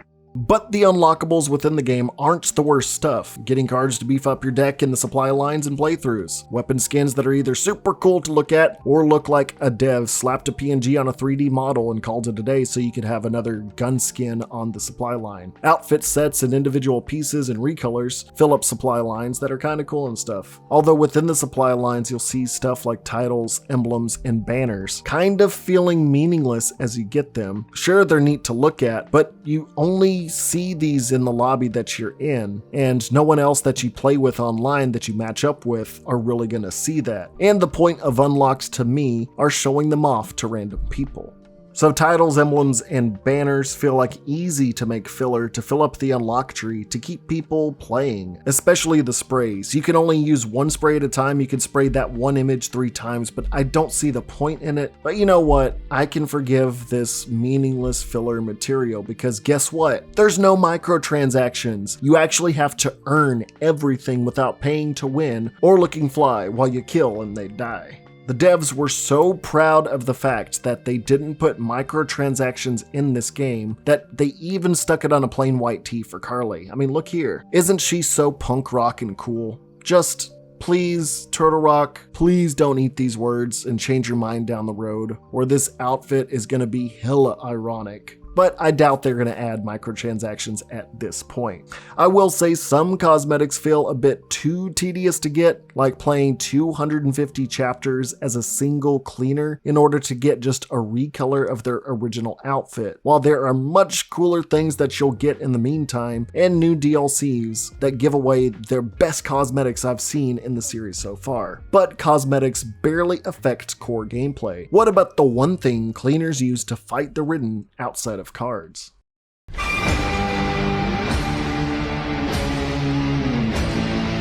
You still have a wide variety of weapons at your disposal. Getting at least 4 to 5 guns within each class of firearms is neat to have, and I always appreciate there being differentiated options in what I can have. However, much like any FPS like Call of Duty, only 1 to 2 from each of these categories is actually viable, while the others just pale in comparison. Even though I prefer Left 4 Dead's approach of all guns being viable in a way, having that wide difference in guns and melee weapons can make for a considerable difference each time you play, whether it be an easier time with the TAC 40 sidearm or a difficult time with the Desert Eagle sidearm. With all that being circumvented if you use certain characters or burn cards that let you easily pick what you want to use. The gunplay is also a few shades under Call of Duty and Destiny's, which I can always appreciate, although some of the weapons lack the impact and sound I'd expect them to have. The moment-to-moment shots are well made though, and I commend the team for that. But with this variety of gun types comes having to manage a bunch of different ammo types, which can sometimes feel hindering. Some secondary weapons share ammo types of primaries, sometimes you'll need more ammo and you'll have to go and ask your teammates to drop ammo, slowing people down possibly in horde events, much like my points on having to stop and read cards. Left 4 Dead only ever had one general ammo type for all guns, as it was understood this run and gun pick up and go type of action in a video game needed less downtime in a chaotic environment. So this is yet another example of overcomplexity and bloating that Back 4 Blood glosses over and prides itself in. Another point of contention I had back in the day in comparison to Left 4 Dead 2 were melee weapons. I will say that melee weapons, especially with the right build, are vastly more fun to use than they were in alpha and beta, and even in some cases can rival the melee weapon usage of Left 4 Dead 2. That is quite the improvement. But like with everything else in Back 4 Blood, that's only with proper setup, i.e. a pure melee card build and the right melee weapon. I only ever use the machete and baseball bat because for some reason the devs decided to give the hatchet and fire axe a downswing. Despite them usually having better attack damage, a downswing literally limits how many Ridden you can hit per attack. Left 4 Dead 2 at least gave each melee a decent cross-swing angle to hit as many infected as possible. Both games see you fighting tons of zombies at once, and being able to hit numerous close-range enemies is a must. Also, what's with the low amount of melee weapons here? I want meme melee weapons like in Left 4 Dead 2. Let me crush some crushers with a frying pan. Let me get some red on Ridden with a cricket bat, even though it makes no sense for America to have cricket bats in abundance. Hell, I'm genuinely surprised there have not been any katanas implemented. That's like the one thing that most melee weapon games have. There being less than a dozen melee weapons feels so strange, especially in a game where melee weapons have focused builds and cards. Shoves could be considered melee weapons, I guess now, but man, do shoves feel lackluster when trying to keep hordes off. It still pales in comparison to the shoves that she had in Left 4 Dead 1 and 2. I guess you could count the knife melee that comes with a card or when you're carrying supplies, but it really is only a shove with slightly more damage. Back to the guns, snipers still feel rather useless except for arrogantly one-shotting Special Ridden from time to time, but you're most likely going to be getting swarmed by commons. Shotguns are still my gun of choice, and the basic pump shotgun and semi-auto are just as good as Left 4 Dead's. I will say shotguns don't have that audible girth behind their shots like they should. LMGs are also great with proper setup, especially in a game where numerous high health targets will be coming at you, and you'll need to be able to gun them down from afar before they get close without worrying about reloading at high power. Assault rifles are still great to use as they are with any FPS oriented game, although I wish guns like the AK-47 didn't have 20 round clips and didn't need attachments to have decent magazine sizes. SMGs and pistols I really don't use all that much because they're just not that great for dealing with hordes in my opinion.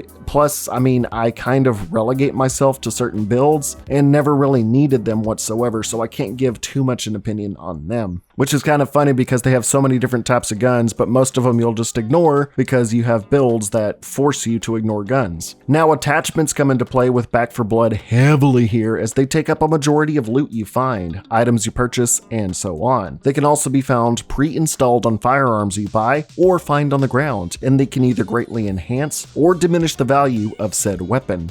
There are certain attachments that increase your movement speed, your bullet penetration, have less recoil, and more. It can make certain guns way more fun to use, some actually usable, or just plain broken. Attachments are basically cards for your guns, and many FPS games use them to change up tiny aspects of each gun and how they play moment to moment. However, in Back 4 Blood, some guns you buy or pick up can have so-called broken attachments indicated by a red coloring, giving a negative benefit to make it worse to use. Most games allow you to take attachments off a gun or replace them on the fly. Back 4 Blood, wanting their broken attachment mechanic to stick, kind of forced another annoying aspect into the game. You could have an attachment that reduces accuracy or increases recoil, or you could be slapped with a sniper scope on a light machine gun or SMG, where aiming with it is nearly impossible. Do you want to take it off? How do I take my attachments off my gun? That's the neat thing. You don't. Yeah, you're still required to find an attachment of the same variety as the one you want taken off, or just find a new gun completely. You can't take it off. Oh wait, never mind, I'm wrong. There's a card that lets you take attachments off guns now? That's new. I'd rather it just be a core feature, but at least it's an option. It costs 500 here to buy on the ground or take up a slot in my build. And it costs 400 copper to remove the attachments off my gun. So if I were to find this card on the ground, not in my inventory, it would cost 500 to buy and then 400 to take the attachments off. Nearly 1,000 copper in this situation just to take an attachment off? Who, what, when, where, and why the fuck? You could take an attachment off in safe rooms and times, but still at a cost. Again, the option of being able to take attachments off without hoops and hindrances to force you to choose if you want to deal with the attachments that came with them is just another mechanic that feels like it wasn't designed with players in mind and was there for difficulty and forcing someone to change guns if they don't like what's on it. It's to force the whole you need to change guns or weigh your options type thing. Every time I see red on a gun attachment, I see red. Even your gunplay has to have a caveat, something to micromanage, something to make you just go, damn it, Time to use this gun with the shit attachment. Yes, Turtle Rock. Of course, you don't have to use a weapon with all the crap on it. Hell, I've spent copper to remove attachments on a gun I liked just to find a better version of it with better attachments just a few minutes later. So it's like, why even put you through hoops for taking the attachments off here? I have a love-hate relationship with how the game implemented a tier system for all weapons. My monkey brain loves the serotonin induced by increased damage numbers and stats, and using the Borderlands-like tier system of white, green, blue, purple, and orange only magnifies that serotonin when the big boy colors come out to play when it comes to these guns. This slight increase in damage between tiers encourages weapon swapping, so those little numbers will continue to climb. I get a nice dopamine boost from it and get attachments that work. But once you get a gun you like with a build you use, you probably won't see the need in swapping. And if you do find a really good gun, you probably already have a build that can't use it in that way and hope that somebody else that's on your team can. And because guns can have all these tiers and increased effectiveness, Turtle Rock had to balance the game out to fight against the corruption cards that make the Ridden harder to kill, aka slap some random armor on them, put some more health on them, something to just artificially inflate difficulty. So that means we have to have more damage that has to have counterbalance from the mindless Ridden. As much as that dopamine/serotonin smoothie hits my brain, I can't help but feel the tiers are just unnecessary inflation for the sake of more core mechanics. It's cool to have in Back 4 Blood, but is it really necessary, or is it just there because it seems like a cool idea? You can't simply just pick up a gun and go. Now you have to run the numbers, do the crunching, compare, see what's better. Should you pick it up? I need to inspect and see if attachment number 3 is better than the number 3 I have. Is this sight better? Is that sight better? Is this shotgun I have good, but the LMG is purple? Whoa! But Left 4 Dead encouraged weapon swapping in a simple way. That's what I'm coming into this conclusion with. Sometimes weapons would be on the ground on Left 4 Dead. If you're low on ammo, you'd switch to that or find an ammo pile. That's it. That was the whole thought process. Even though Left 4 Dead had less guns, I don't think I ever had the experience where there was a gun I outright refused to use, as they were all good guns. Even the tier 1s, the tier 2s, and the special classes. They all had their uses, while Back 4 Blood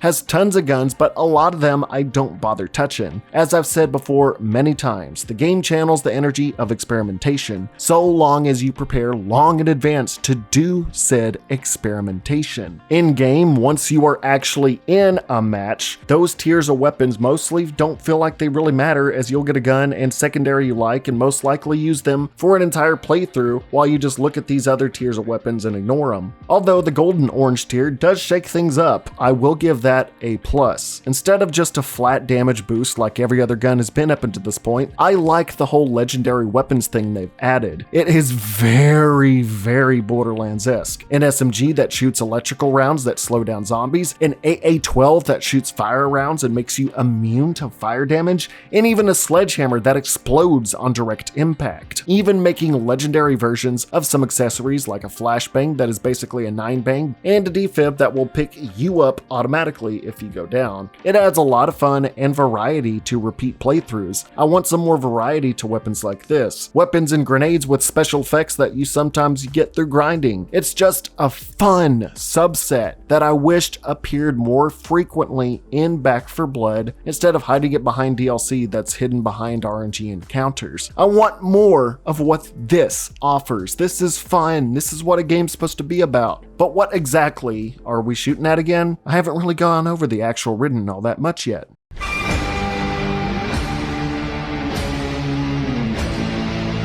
We wanted our characters to feel stronger in the world and carry better weapons and be more organized as a unit. And so as a result, we really needed the zombies to step up their game.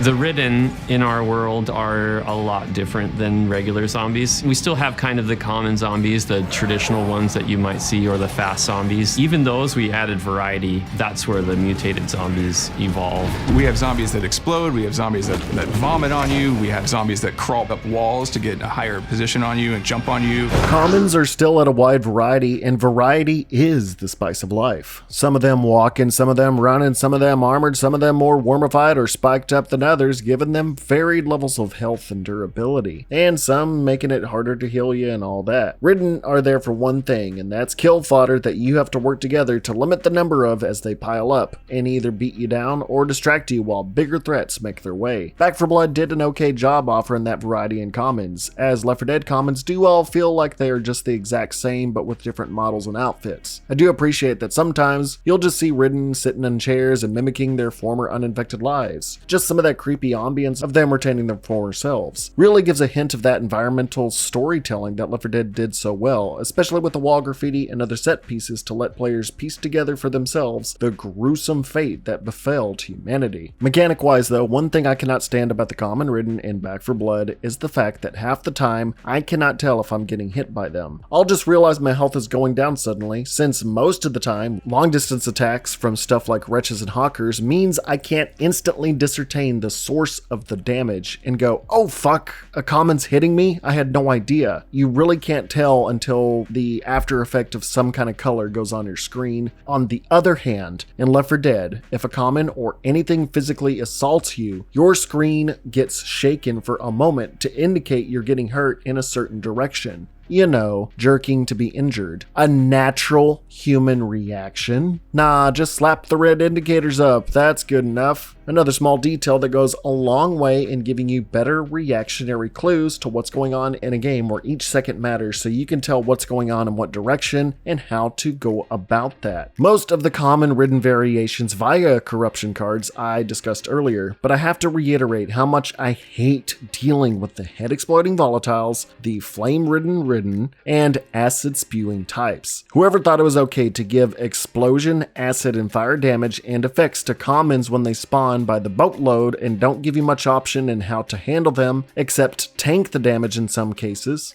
Stop it. Get some help. They're basically the uncommon infected of Left 4 Dead 2, but a hell of a lot more frequent. The uncommons of Left 4 Dead 2 all had unique aspects. Sita were fireproof. Clowns attracted zombie hordes with their shoes. Construction workers couldn't hear pipe bombs. Mudmen stayed low to the ground and slapped mud on your screen. All it is that you face in variety are those that give you effects in some way. Some that make it to where healing is less effective, your stamina gets decreased, or those that deal every environmental damage type, from acid to explosions to fire. The unique interactions with Ridden are now, oops, they do this kind of damage. Impressive.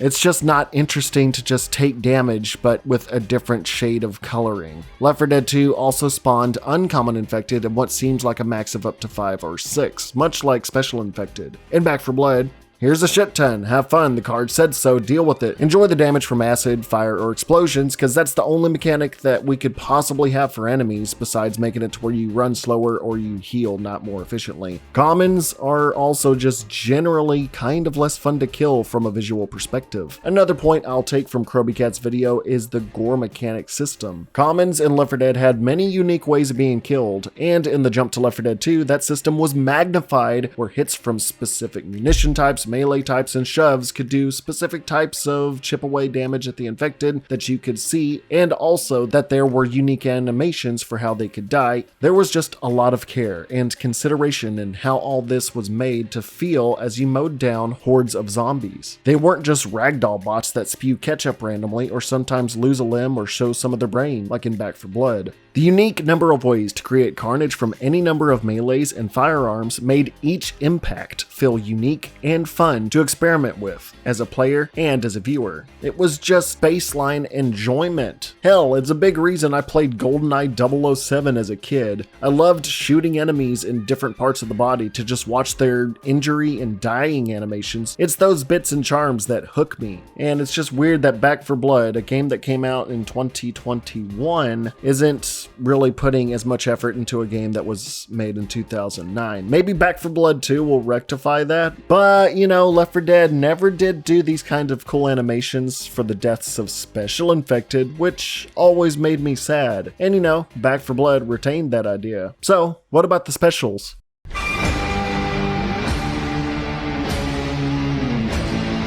Now, the Special Ridden were probably my largest point of contention in both my alpha and beta reviews. Their spawn rates and their typing are just too much. While it's cool to have variations of the 3 key mutations of the Tallboy, the Hawker, and the Wretch, when it comes to quickly identifying them in quick and panic scenarios, which is a majority of playtime, it can be a bit of a pain in the ass since there are 4 different forms of each with only slightly different physical attributes. I don't know if Turtle Rock assumed that people played Left 4 Dead were like, man, this game is so boring because I'm just shooting the exact same special infected every single time. If only the jockey had relatives with more severe scoliosis, or smokers had more tongues sticking out of their crotch, or spitters had acid leaking out of their vagina.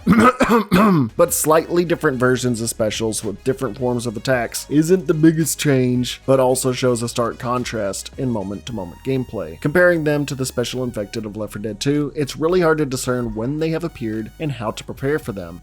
At a quick take, can you tell the difference between a boomer and a jockey? What about a hunter and charger? Why is that? Because of their basic shape and design. Their silhouettes can be seen in your peripheral to make quicker knee-jerk reactions. Now, can the same be said for the 3 special ridden classes and their 4 variations? No, because now you have to look them over for a second and see minute details in the midst of hordes of zombies to see if a Tallboy is a melee attacker or it's the type of ridden that can grab you and pin you. Same with the Hawker class. One of them that deals damage to you with little projectiles, and one that leaves you completely helpless by leaving you in a cocoon that someone else has to free you. Meaning one demands way more urgency to take out, or else you're going to be completely helpless, but now it's harder to tell versus, a spitter to a jockey. As I previously discussed in my other review videos, they also have audio cues to chime in for the survivors to hone in on and naturally prepare. But 6 different gurgling, grunting, squealing, and congestive sounds sound good at first glance, but hardly compare to the variety of sounds by Left 4 Dead's Special Infected. I can't tell you how many times I heard gurgling in the midst of all the audio chaos in Back 4 Blood, trying to figure out if the gurgling was coming from one of the 3 versions of the Wretch, or if it was the highly congested sounds of the Sleeper, or the graspy growl of a Tallboy. The only reasonably different audio emanating from a special was from the Stinger class because they make that noise. In Left 4 Dead 2, every single special was readily apparent when they made their own sounds. Jockeys maniacally laughed. Smokers coughed and hacked. Hunters growled like dogs. Chargers howled like scared pigs. Witches cried aloud, spitters shrieked with a bit of phlegm. You knew who was spawning in. Even though the disgusting, natural, and biologically garbled audio of the ridden sounds gross, in a good way, and narratively makes sense, you have to remember the sound design also has to be in service of the gameplay. The soundtrack of the game having easily identifiable themes that blend with the soundtrack of the game and moment-to-moment gameplay also matches the tone of the Special Infected and their mannerisms. You knew a jockey was spawning because it sounded like maniacal pianos playing. You knew a boomer spawned because it was this deep, bellowing bass that emphasized a bigger thing.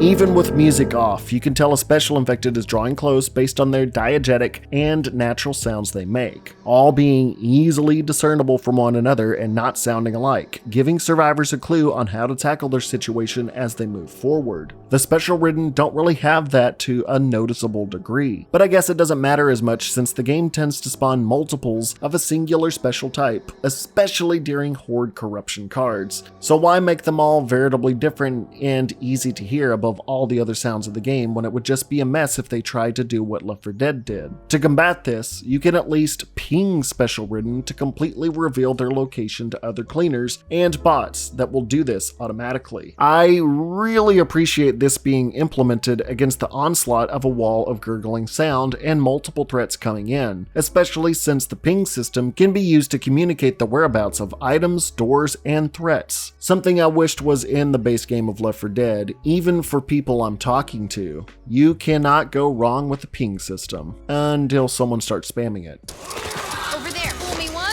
shame on you. Fool me twice? Fuck you, birds. Fighting against them can be a gamble at you, either killing them quickly or them becoming a sudden bullet sponge, either because of a corruption card you didn't know was active, or they just feel like having more health. Weak spots of node, like pustules on their bodies, are still the way to go to taking them out, but having to hyperfixate on weak points means you'll have to be way more accurate and concise. While something like this works well in Destiny and Borderlands, focusing weak points like this can be more difficult to procure and make work in Back 4 Blood. Movement and avoiding enemies is much more easier to achieve in both of those games, while most mechanics in Back 4 Blood hinder that. When a high health special is charging at you and the weak point is either armored up or hard to hit, it almost feels inevitable that you will get hit. Some of Back 4 Blood's mechanics are either just designed to be nearly unavoidable in the Left 4 Dead style, or just not fully designed outright. Don't get me fucking started again on the acid from wretches and now shredders. I brought up before how acid is barely noticeable when you're in it, especially since it slows you down and can spread just about everywhere because it's just a non-stop thing with fucking acid. Jesus fuck! The amount of acid the wretch spews is still obnoxious, and even when I pump it full of lead numerous times, it is still able to hit me for guaranteed acid damage. This motherfucker never stops puking it. That goes for exploders and reekers too, not with the acid, but just bum rushing in with tons of health to punch and kamikaze is seriously fucking annoying.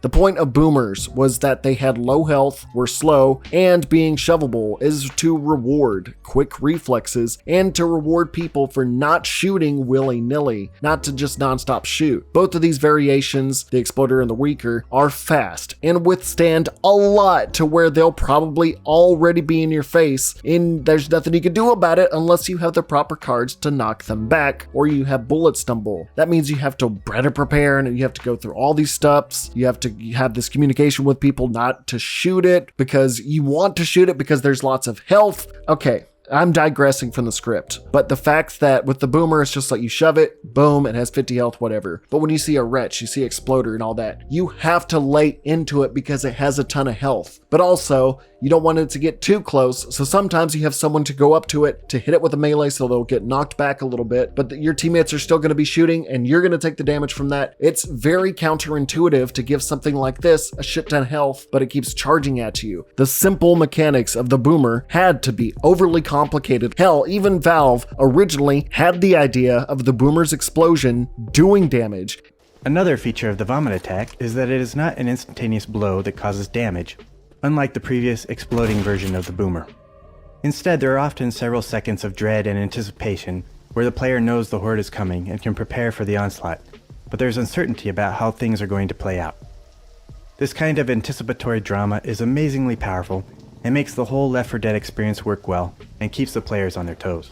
Yes, the boomer could blind you and summon a horde. You could still avoid damage, all you had to do was bunch up, but now you have these exploders that's like, haha, here's 20 or 30 damage, fuck you. Now, there are rare occasions where my team and I can dispatch it, but in a Left 4 Dead-like game, there's a lot people are having to micromanage. So a high health target you cannot get pushed away or allowed near you is just bullshit in most situations. There's no way to stun it unless you are super prepared. The new mutation called the Shredder of this class is also that one that causes explosions just by existing, but this time the explosion doesn't kill it and it acts like a mini black hole that will pull in all cleaners towards it for a slight amount of damage, which can either be meaningless or a heavy annoyance as it pulls you off high points, death falls, or into Fortnite zombie circles constantly. Now this mutation is unique in the fact that it never really blows up, and instead its head spews out acid everywhere in a few second animation. Now having an animation for your death from a special infected can be a bit confusing, and I can understand why Valve never implemented that.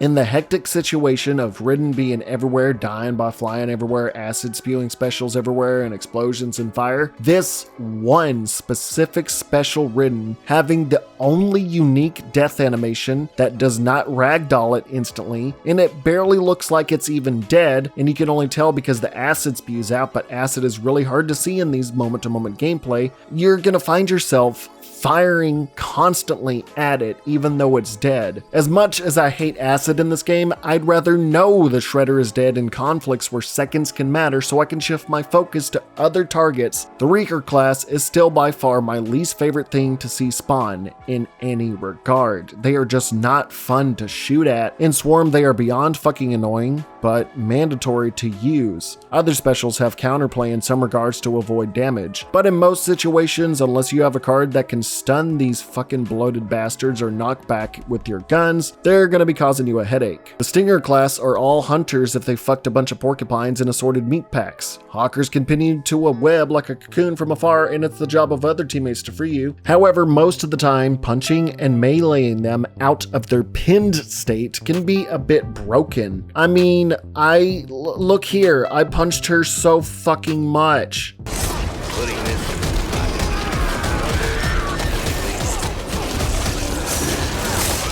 And in a situation where they take damage more and more, you really don't need it being buggy. Stingers will hit you with barely noticeable projectiles that give a 10% cum-covered opacity with this wiped substance all over your screen. While it's easy to take them out with minimal damage, having a sniper jumping target can be a bit of a challenge to take on since it's higher up amongst all these hordes, especially when hoarded with immediate threats already in your face. Urchins will fire off landmine projectiles that will spout off spikes if you get too close. And I don't mind these as much, as these projectiles can be shot as soon as they land. Stalkers also still acting as jockeys that will latch onto you from afar and drag you away from cleaners. So it's kind of cool, except the fact that they don't really do any damage, even though they're kind of like biting into your neck while dragging you away. It's genuinely surprising. The game that likes to give damage in tons of different, nearly unavoidable ways makes one of the only direct physical animations between the Special Ridden and cleaners not do damage unless other outside sources cause the damage, which in Swarm mode makes this special variant increasingly useless, as well as a majority of the class in general. But not the Tallboy class, all being the basketball store sibling to the Charger.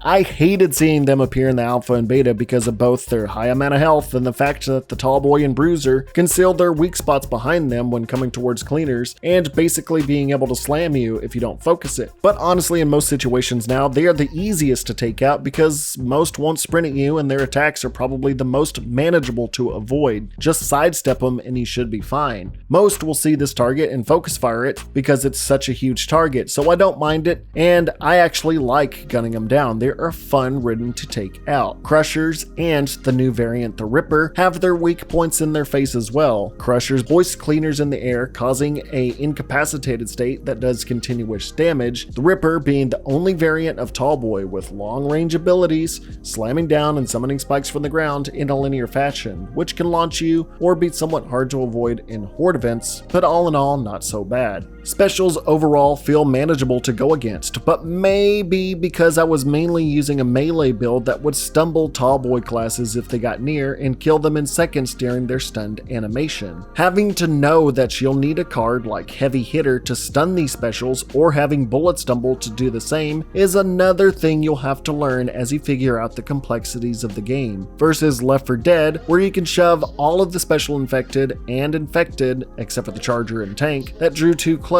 But now, all specials have the durability and resistance to stuns of a Charger. Varieties of special spawns are going to be relegated to what nightmare card you have active. So some stretches of gameplay you'll see tons of Wretches and Tallboys. Others you won't even see a hair of the Wretch class. In Left 4 Dead, you never knew what special of the next 6 was coming out. Now, you are aptly prepared to fight the same variation every 15 seconds. The variety kind of gets lost with the nightmare cards. Specials, also in Back 4 Blood, are either spawned to instantly attack, or will be roaming the world without immediately knowing the whereabouts of the cleaners. You can see them in the distance just walking around aimlessly. This little detail I really appreciate, because in Left 4 Dead, you don't get to see the natural meandering of the special infected in environments like their common infected counterparts, as they'll always spawn in and already be geared to attacking survivors. Special infected in Left 4 Dead do not get to randomly roam the environment. They spawn and attack. It makes sense though, since Special Ridden just have a shit ton more health, and getting the drop on them while they're wandering will give you a chance to actually take them out before they do something. In Left 4 Dead, them immediately attacking you, they don't have nearly as much health. Which, before we get on to the next category, there are 2 Special Ridden that are naturally in the environment just vibing, the Sleeper being glued to walls. They all just have 1 HP and can be killed by even shotguns from miles away, but serve as a deterrent against people running ahead of their team, springing to cleaners if they draw too close. Them being easily dispatched makes them not annoying, and them pinning you like a Special Infected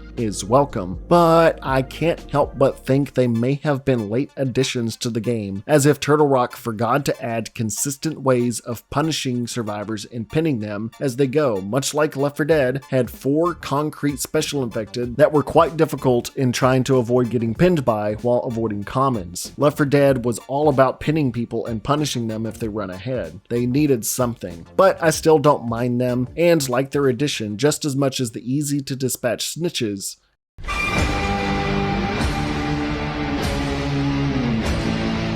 Boss Ridden are also a big proponent in Back 4 Blood. Some have set spawns that can either be fun or a nuisance, while on higher difficulties can be randomly mandatory to fight each level or so. The Ogre, working as a wombo tank, it will punch and throw globs of easily avoidable meat, but being huge works as its downfall. Since it's so girthy, most of the time players will force themselves inside buildings or in areas outside of its reach, and because of its size, it cannot do anything except wander around outside and attempt to grab anything near entryways, making you throw bullets at a meat wall target until it decides to die or run away. Tanks in Left 4 Dead were relentless and would chase you down no matter the cost until its death. Here, ogres force you to either speedrun a portion of the level, gun it down as quickly as possible if you have the right build, or if it's a part of a level where they're actually easily fightable, then they're actually kind of fun, or they just cower into a closed space and tickle its feet while more hordes and special spawn. Also, the fact that melee weapons are pretty much useless against it, as it just has this weird random invisible hitbox that when it barely walks can randomly boop you far off and take considerable amounts of damage, even though it made no animation to signify it did so in such a maneuver, even while it's stationary. This right here always bores me. It feels like a Destiny boss, and the fact that the ogre dying in many scenarios leaves no reward, especially since it can and will run away if it's damaged enough. It just feels off, especially in a game that's all about finding loot and upping your character. The ogre is just not worth it 95% of the time. Now we do have hags being a clusterfuck of arms and nightmares. The wombo witch will literally walk up to your group and do nothing until provoked. It's just so strange to have a witch mechanic run up to you and ask to be shot. It won't do damage or anything unless provoked. But man, is it my favorite Ridden purely for its design and mechanic. Instead of pulling a witch and just slashing you down, this thing will swallow you whole, being a voer lover's dream and everyone else's nightmare, and attempt to dig underground with you in its belly so it can digest you, and that concept is just terrifying and is one of the best ways to kill off a survivor I've seen, also being one of the only things in this game that is just scary to me, minus the sleepers that just jump scare you on the walls. Fuck those little bastards. It also makes more sense for this frailer and witch-like entity to want to run away after sufficient damage, unlike the ogre who is just a brute. So I always love seeing hags pop up because their dynamic is just great. Now, breakers are also another favorite of mine, coming with tons of weak points and ways of movement. I still say this guy should have been the showcase boss over the ogre in Chapter 2 of the entire playthrough. Fights with him are fast-paced, fun to deliver on, and feel more satisfying to take down. The Fortnite circle around him forces people to stay nearby, but not too close to take it down, since some people in Left 4 Dead will see a tank and just hightail it out of there and just ditch their teammates. This will have to force the team to act as a team and not run away against a boss. That is actually pretty cool. Even with the armored mechanic I hate on specials about, it works well with the breaker, and levels with him, or rather a focus to fight them, are always welcome in my book. He is really cool. He's so cool. And that's everything with the base game and its added content. But besides Ridden, these days you'll be fighting against, I guess they're half Ridden, but not to explain too much, but cultists and the prisons and underground they bring along the way in the expansions of Back 4 Blood.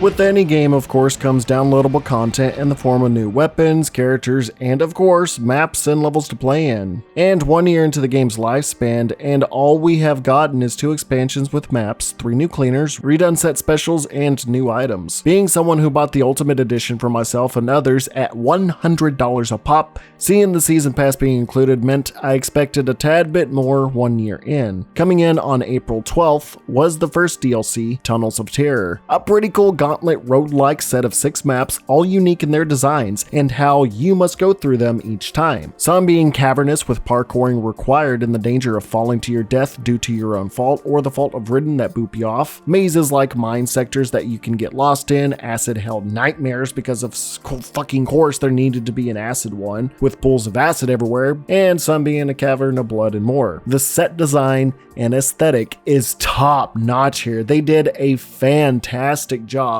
I love seeing the lore and biology of how the Ridden create their hives to this hellish degree. 10 out of 10 to the environmental design team here. They did fantastic. Now you'll be faced with additional challenges of corruption cards exclusive to the hives, such as oxygen meters where you must go from oxygen tank to oxygen tank to keep your O2 levels up, or else your stamina and health will suffer. While I usually hate the corruption cards and the weird Halo Skull-like challenges in regular levels, in the Tunnels of Terror dungeons, they feel right at home and manageable, as each level feels about the same in distance and difficulty, and not too terribly long, with some reward. Not only that, but it's beneficial to play through them as you can find high amounts of loot as you go with the new warped chests. Now if you open these, they do come at a cost. If you open them, your team suffers a chapter-long debuff, like decreased damage resistance or slower speed, but at the same time gambling if you'll get really good cards, attachments, and weapons, even being the only place where you can find legendary versions of tools, grenades, attachments, healings, and weapons like I discussed earlier, making it more than worth it, especially to beef up your playthrough. The debuff is for 1 chapter, but what you can find can be through an entire playthrough of an act.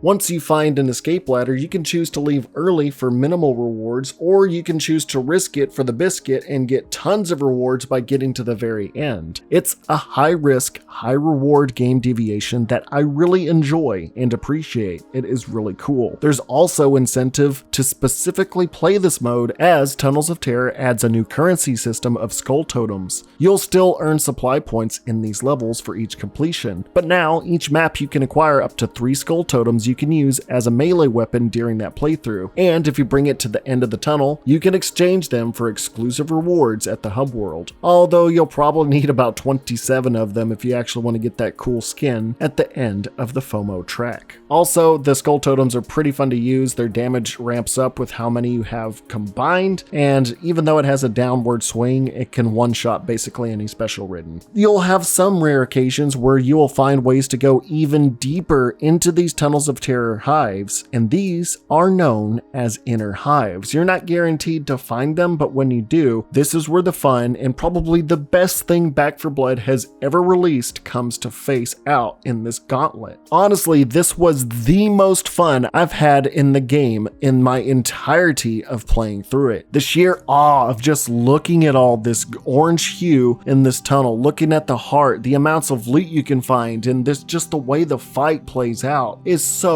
freaking cool and just fun to go through. The goal of these inner hives is to use C4 to open up one of the numerous fleshy doors scattered around the chamber. Think of it like a game show type affair, wondering what's behind door number 4. Each door will have a threat you must take down, ranging from multiple tallboys, multiple reekers, multiple cop-ridden, to even fighting ogres, hags, and breakers. The fun part is not knowing what is behind each door, but preparing yourself for any eventuality. This is one of the only times where I feel like you have the preparation within your grasp in moment-to-moment gameplay. Once each door opening is complete, you can get whatever's inside loot-wise, from small supplies to possible further skull totems and C4 to open the next door. Eventually, one door will have an escape ladder, and at that point you can choose to leave then, or keep opening doors to see what's behind there. You might have an ogre that might wreck your shit, but you did have enough supplies and warp chests and skull totems to easily take it down, but you have to choose if you want to do that or not, and they're just easily spawnable travel there. Me and my friends usually wait to open up the wart chests until the end to prevent downsides from bogging us down against the door openings.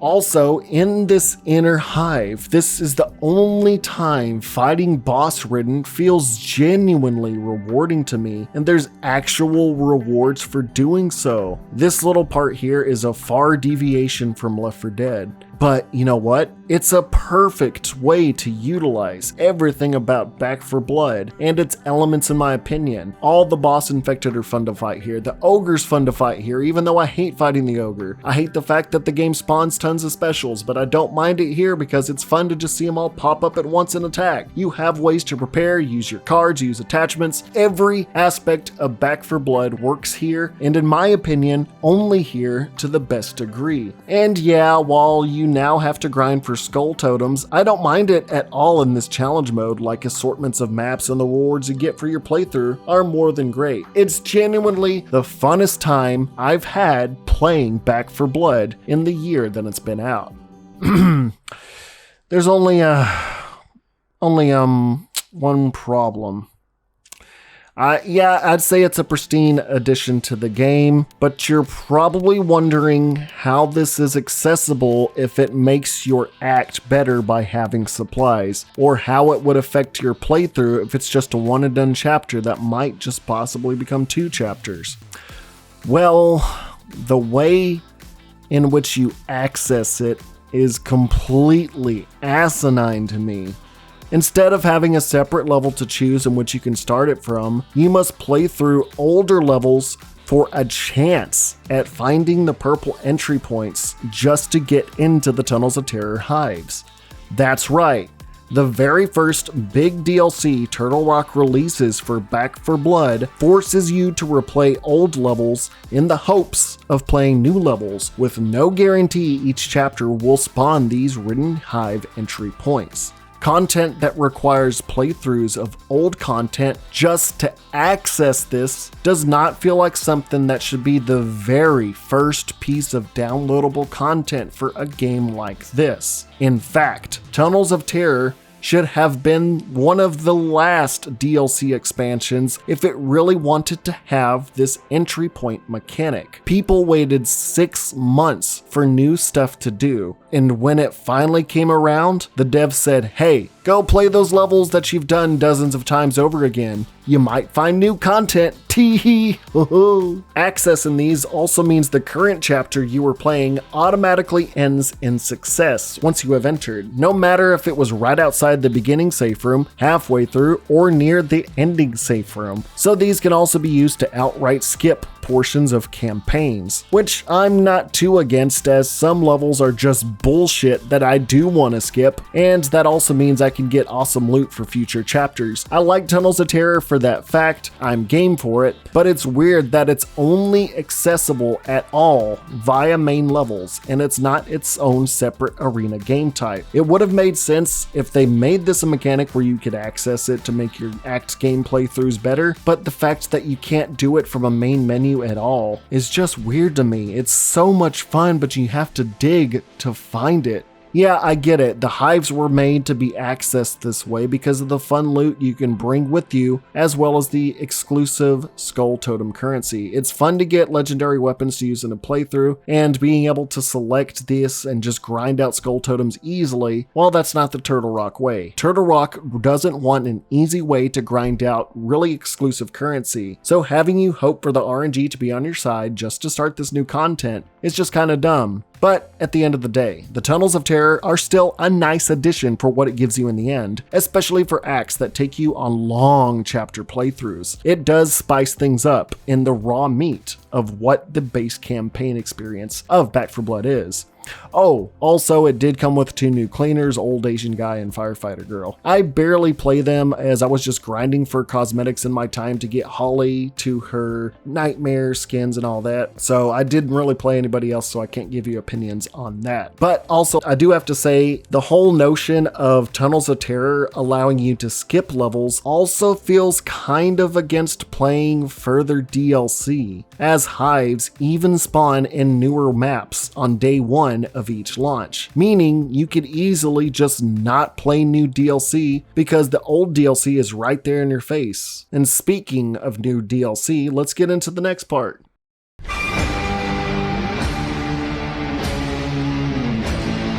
Starting off with the lore being further explored with an animation of the generic military dude interrogating a new cleaner known as Reverend Danny Boy with a thick Irish or Scottish accent. I don't know, it feels like Mike Myers when he hammed up on the Scottish accent for Shrek or Fat Bastard. Anyways, Danny Boy explains that his flock was abducted by a cult in a 2D still animation. I could care less about the cleaner himself, but I was excited to see how a cult worshipping the apocalyptic parasite would play out. How'd that go for me? Well, before that, the DLC throws at you a whole bunch of new mechanics and toys. New items and hazards have been introduced to spice up the experience, including bear traps, bait jars, iron claws, smoke bombs, iron claws causing bleed damage to whomever they hit, smoke bombs that feel widely unuseful in most situations. And honestly, I mean, look at this. This is a smoke bomb. You're supposed to make it look smoky, but it just looks like 2D textures of white smoke. It's really just, it could have been omitted. It's another example of this is an idea, put it in the game. Is it a good idea? I don't know, but it's in the game. You could throw it at the ground to get away from Ridden, but just, it doesn't do anything. Bait jars are basically Left 4 Dead 2's bile bombs, but only 20% as effective if you throw it on the ground to lure Ridden away. They just sit there staring at it, and then 5 seconds later, they start attacking you again. Do not view it as a bile bomb, because when it's thrown at a boss Ridden, like the Ogre or the Breaker, the Ridden will attack the hit target for an infinite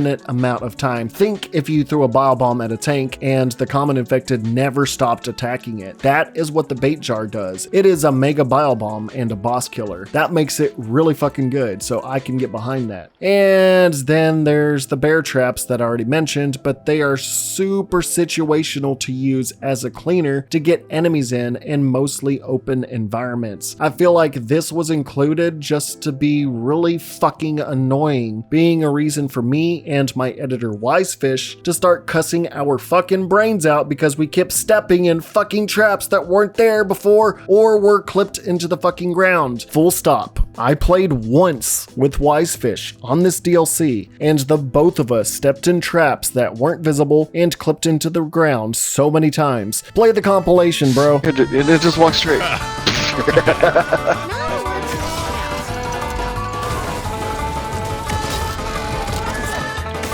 Oh.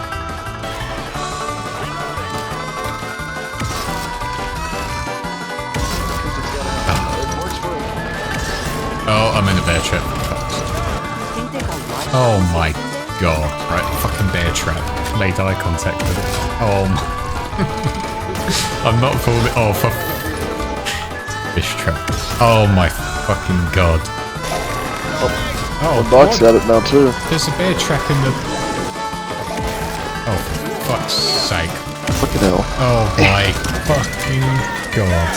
Oh fuck! I saw it last second. I did not see that at all. Oh my god. How the fuck is that possible? But that must have been what it was. Oh my what? God. Oh my god, Oh, there's another one there. Oh. I was about to say something about it. It's safe to say the biggest threat in this game is the bear traps. Yeah. Back for bear traps.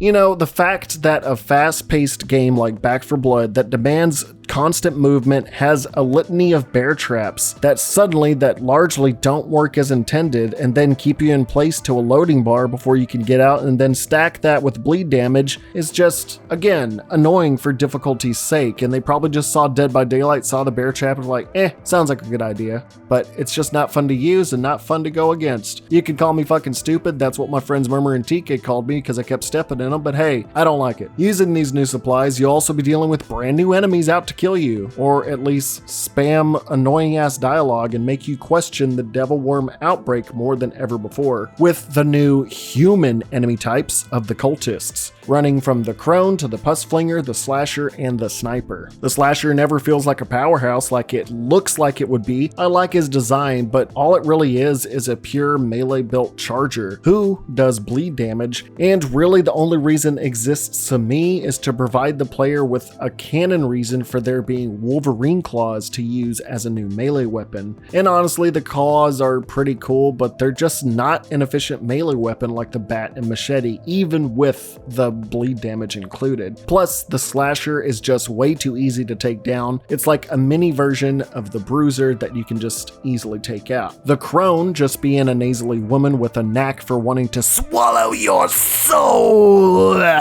That's the vibe you'll get from her. Her arrows and fire arrows rarely doing as much as she sits there staring at you like an idiot. Also being another vector to just introduce random weapons, she brings in the simple bow and arrow because every FPS has to have a bow and arrow, and they are not a weapon I would think of introducing into a game like Back 4 Blood or Left 4 Dead. The arrows take too long to fire, they don't do enough to specials, and they are especially not good for taking down large numbers of ridden either.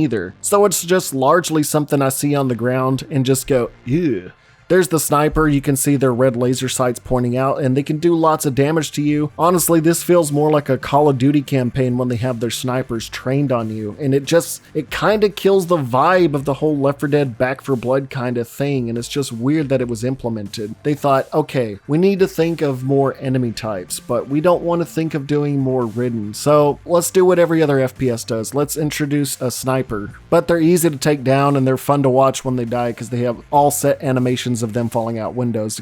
And don't get me started on the plus flinging, the puss flinging, the plus slinging, the puss flinging, The pus flinger is way too bulky for something that can summon a horde on you just by throwing a bile jar at you. It's weird this guy can take more shots than the Wolverine muscle-bound reject of the slasher, but anything to have more common spawn because that's how Back 4 Blood operates. Also, in large part, the new enemy types don't really add much to a new total enjoyable playthrough for me, especially with corruption cards included. They are just either way too easy to dispatch, or they're just the pus flinger with tons of health and they're just going to be summoning hordes and you're just fighting the old enemy types constantly. Also, you don't have a choice in hearing the Borderlands psycho-like rambling of the cult members that I honestly hate to hear snotfully cricketed in the background. I also don't know if it was a bug, but the canon of the story feels kind of fucky since the cult members were spawning in Acts 1 through 3. Now, I know adding new enemies to all levels does add variety to the gameplay, but it's weird to have this cult that stayed away from Fort Hope during all this time and its survivors and attacked only the Prophet Dan's flock after the final boss fight. I don't know why they're spawning here, it's just to add variety. I honestly prefer them remaining in Act 5 and any acts that may or may not follow it up. But what about Act 5 itself, outside of the tools and the enemies? The level layout starts off in a bay area as Prophet Dan, if you choose to use him, has to retrieve his flock, so you have to put together a boat to get to a prison island. Getting some heavy Dead Island vibes here. The mission of getting boat parts across the area reverberates the issue of having to find random items you don't know where they are in 3 separate areas way far away from each other and lugging them back all the way to the boat while hordes keep spawning and attacking you.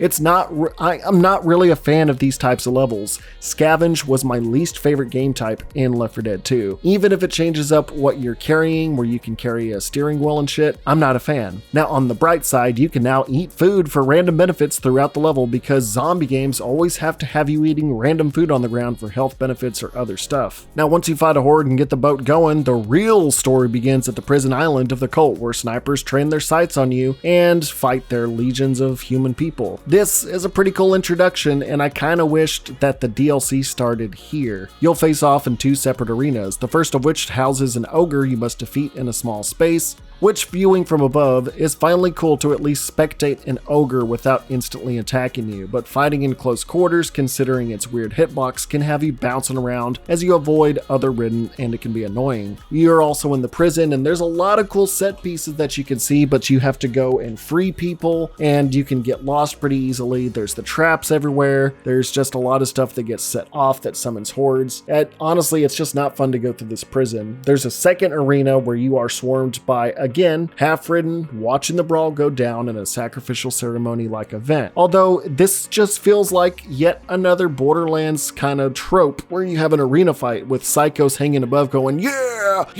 kill him, sacrifice his blood. But you fight Ridden and you fight the cultists, and then this arena ends with a good-natured, white-eyed infected person opening up a hole underneath you and guiding you below. Once you hop through that hole and put metal over it, you're safe. You had like hundreds of these people looking at you, and somehow a sheet of metal sliding over a hole is enough for a cult of maniacs to give up on the chase and go, oh, they get away. Then you have to go underground, pull an Overwatch mechanic as you guide a minecart through all of this and building bridges, and you do all this stuff. You know what? This is just a lot of this DLC was just not fun for me to play through. I have a lot in the script I was going to read off, but this video is already so long. I've played through this DLC 4 times, and looking back, I can remember key moments, but all I can remember is just being annoyed and just not enjoying this. And once we get to the finale of blowing up explosive crates everywhere to free these people, supposedly, this is all so you can supposedly free the good infected people of the cult. And you want to know how all this ends? Because we don't get any real dialogue of what's actually going on in here. You can get good little key moments of like people were being tortured and stuff. The set design's really cool in the prison, but once you've seen these key moments and just interacted with one guy, it just ends like this.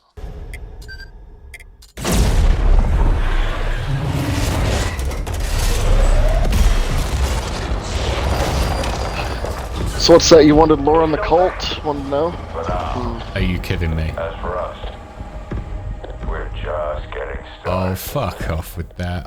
We're just getting started. I hate that, and I've just realized I have my... Usually when it comes to DLC based on expanding universes and introducing a whole new subset of this apocalypse, I'd expect some cool cutscenes to flesh out the cleaners we have gotten to know. The 2 cleaners that came out during Tunnels of Terror, and show some more good old-fashioned zombie carnage. But with the intro, we get the generic dry army general interrogating the new cleaner prophet Dan as he reminisces about his flock being abducted in a different art style, and that's about it. With the ending, we all just get an escape from an explosion with some high-res Ridden going up in flames, where not a single character at all is shown to infer they're all just in the vehicle that got away. No joke, when I first watched this fucking scene, I was making a smartass remark to my friends and said, we're only just getting started.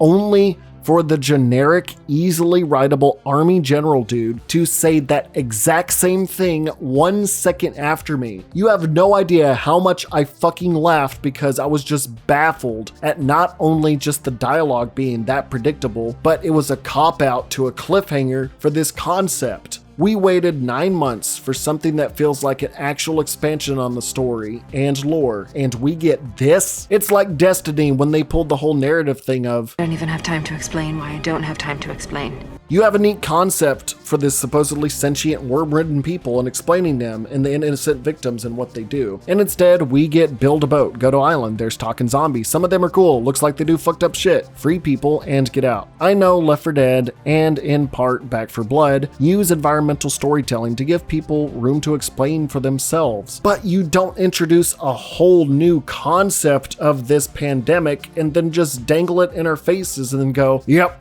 we're just getting started. You are already 1 year into the game's release. Do not pull this shit. It's another case in Back 4 Blood where the idea of sentient ridden people sounds cool and offers more variety in what you shoot, but the execution just feels very sloppy. What the DLC brought to the game wasn't too much. I enjoyed the set pieces, but having to do just go here, do this, go here, do this was not fun in Children of the Worm. But there is stuff I did want to play over and over again in Tunnels of Terror. Overall, Children of the Worm is a largely forgetful experience that didn't add much except more trinkets to use, a new survivor with random stuff he can do, new Borderlands chatter enemies, and a narrative that largely just goes absolutely nowhere except for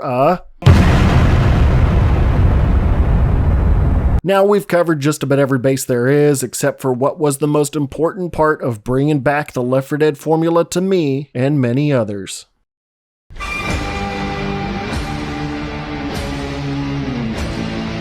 yep, this will be the last thing we cover up. Before we wrap things up, you probably want my detailed breakdown of the versus mode, Swarm. Well, considering the sheer girth of this video, I think we're over 2 hours at this point, and I have a lot of thoughts concerning Swarm, especially over the omission of any type of campaign versus in Back 4 Blood. You'll just have to be patient and wait for my follow-up video, why campaign versus is never coming to Back 4 Blood. I am sure of this, so be tuned for that. But for a brief summary on my thoughts of Swarm, it's pretty much unchanged. It's still the same pick 2 of the classes from Reekers and Tallboys and spam that. I enjoyed it a bit at launch, but holy hell was trying to even find a match difficult on some days. One time I even spent an hour to just find one game of Swarm. And on top of that, a majority of the time, after all that waiting to get a match started, you then, if one person leaves the game during setup or during the loading screen, then the whole match will shut down and send you back to the lobby to try again. There is no filling up spots with bots like in Left 4 Dead. It was aggravating as I tried to get footage of the Back 4 Blood versus experience and wasted literally an hour trying to find a match. And when you do find a match, it's either you and your team are steamrolled or you steamrolled the other. No real back and forth. Aww. Certain specials get picked, certain spots are always used, and there's no real change in what I knew it would become. It is just meta hell. Although I do have to say the one thing versus-wise Back 4 Blood has over Left 4 Dead is the ability to practice as the Ridden in the lobby area so you can actually get to know their abilities and get good. I just wished there was more than one mode to utilize all that practice in, but no, we just have Swarm and it's complete garbage. But it's cool to practice nonetheless. But again, if you want my full thoughts on Swarm as the whole campaign versus thing, stay tuned for a full video on that topic in the future. And with all that said, I think it's time we wrap this up. We are way too far into this.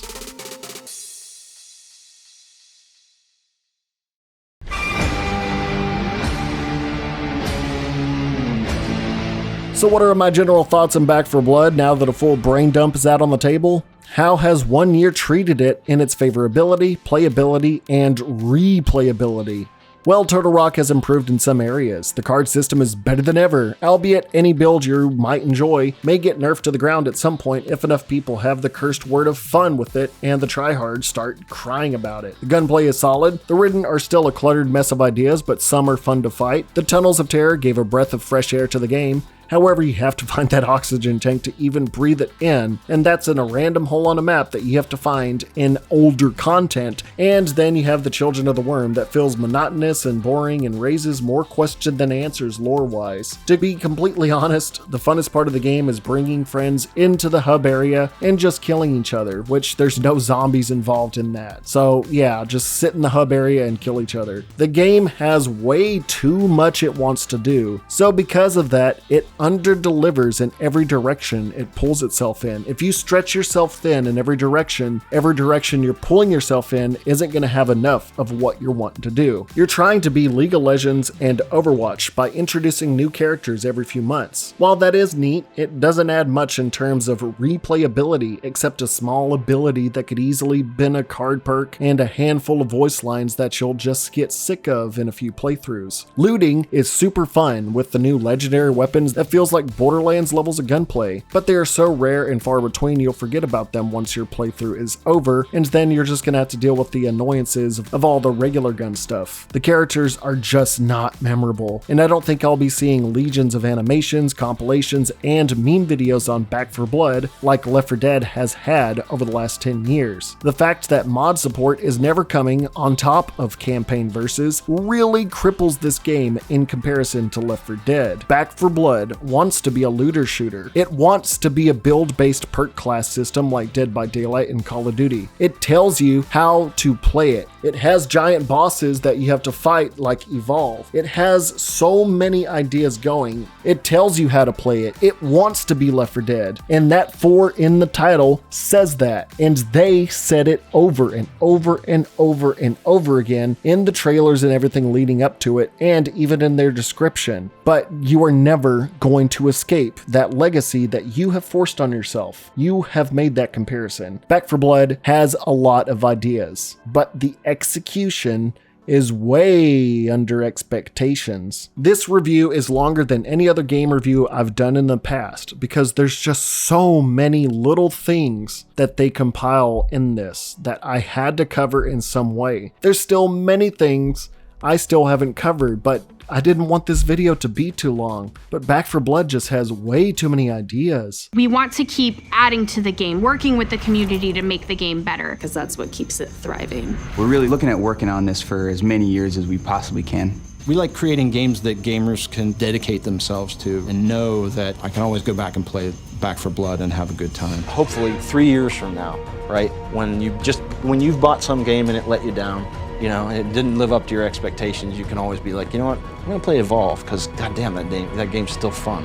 What Turtle Rock has failed to realize is that you have to make a game that has, well, I called it in the past, longevity. Now that there isn't the big YouTubers clickbaiting the game with thumbnails of Left 4 Dead 3 with red arrows and having streamers play the game for advertising when they never gave a fuck about the game in the first place, or they forgot the game 1 week after launch, things have changed. When the game first came out, there was a lot of these people playing, hyping it up, but now they're gone. Now you have the core market of people that were all about wanting to play this game because they wanted a new Left 4 Dead, and the core market of people were just like Left 4 Dead obsessed people or Left 4 Dead nostalgic people that wanted more Left 4 Dead, not dude bros who haven't touched the game in 9 years, who just need something to clickbait, who can't focus on more than one game for more than a week and call it dead after. The game tried appealing to a wide number of audiences with all of these different mechanics, while not really advertising those mechanics from the start, masking them all under the umbrella of it being the next Left 4 Dead. What I'm saying might sound harsh, and it might sound like I'm being an asshole, and I'm not making this video to throw shade at Turtle Rock, to throw hate at the developers or the social media team. I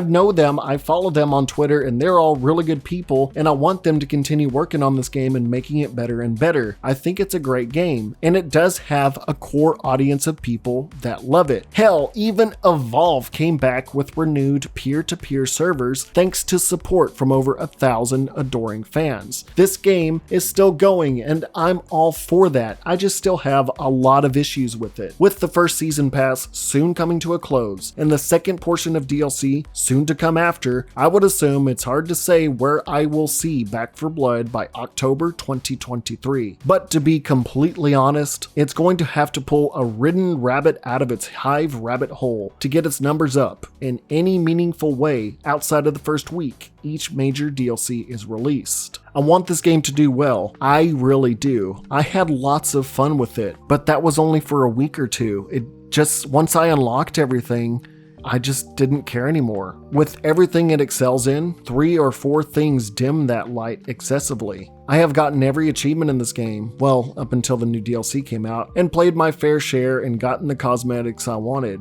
But after that, I don't know what else to do that would keep me entertained. I played Left 4 Dead 2's Versus every night during my college years. With Back 4 Blood, I had to force myself to play 4 separate times before I even got semi-hooked. And even then, I still felt like there was something off, and that I couldn't enjoy it as much or want to go back to. Maybe I'm just getting older. The life of being a YouTuber has made game reviewing more analytical and cynical. I don't know, but these were just my thoughts on Back 4 Blood. I'll be making 1 or 2 more videos on it, and I don't think I'll be coming back to it. That's just how it is. Back 4 Blood's an okay game. If I had to give it a score, I'd give it a 6 out of 10. It's still good and far from dead. I will never call this game dead. It's great. It's good. But I don't think I'm coming back to it. And yeah, I hope Turtle Rock and the people that enjoy it the best, and I hope it prevails. And that's it. We're just getting started. Hopefully you enjoyed this overly long take on the old B4BZ. What were some points you think I butchered? Is there some things you want to elaborate on and discuss civilly? Hop on down to the comments and let's see what we loved and hated. More is to come on Wild Such Gaming, so let me know what you want to see next, but don't expect reviews like this again anytime soon. Big shout out to my boy Wisefish for helping me put this all together. Make sure to subscribe to him. He really deserves it. He is a really cool chap and makes really good content. Another shout out to my Patreon donators and YouTube channel members. years. It's because of y'all donating and supporting me that I have the chutzpah to keep on going. Their donations help me and the channel go forward. And if you do donate, you get mentioned on screen right here. Look at those names. That could be you. Hey, that could be you right now. Hey, I know that guy. He's pretty cool. Check out my other videos in the links above. And until next time, stay happy, stay healthy, and never forget to stay wow.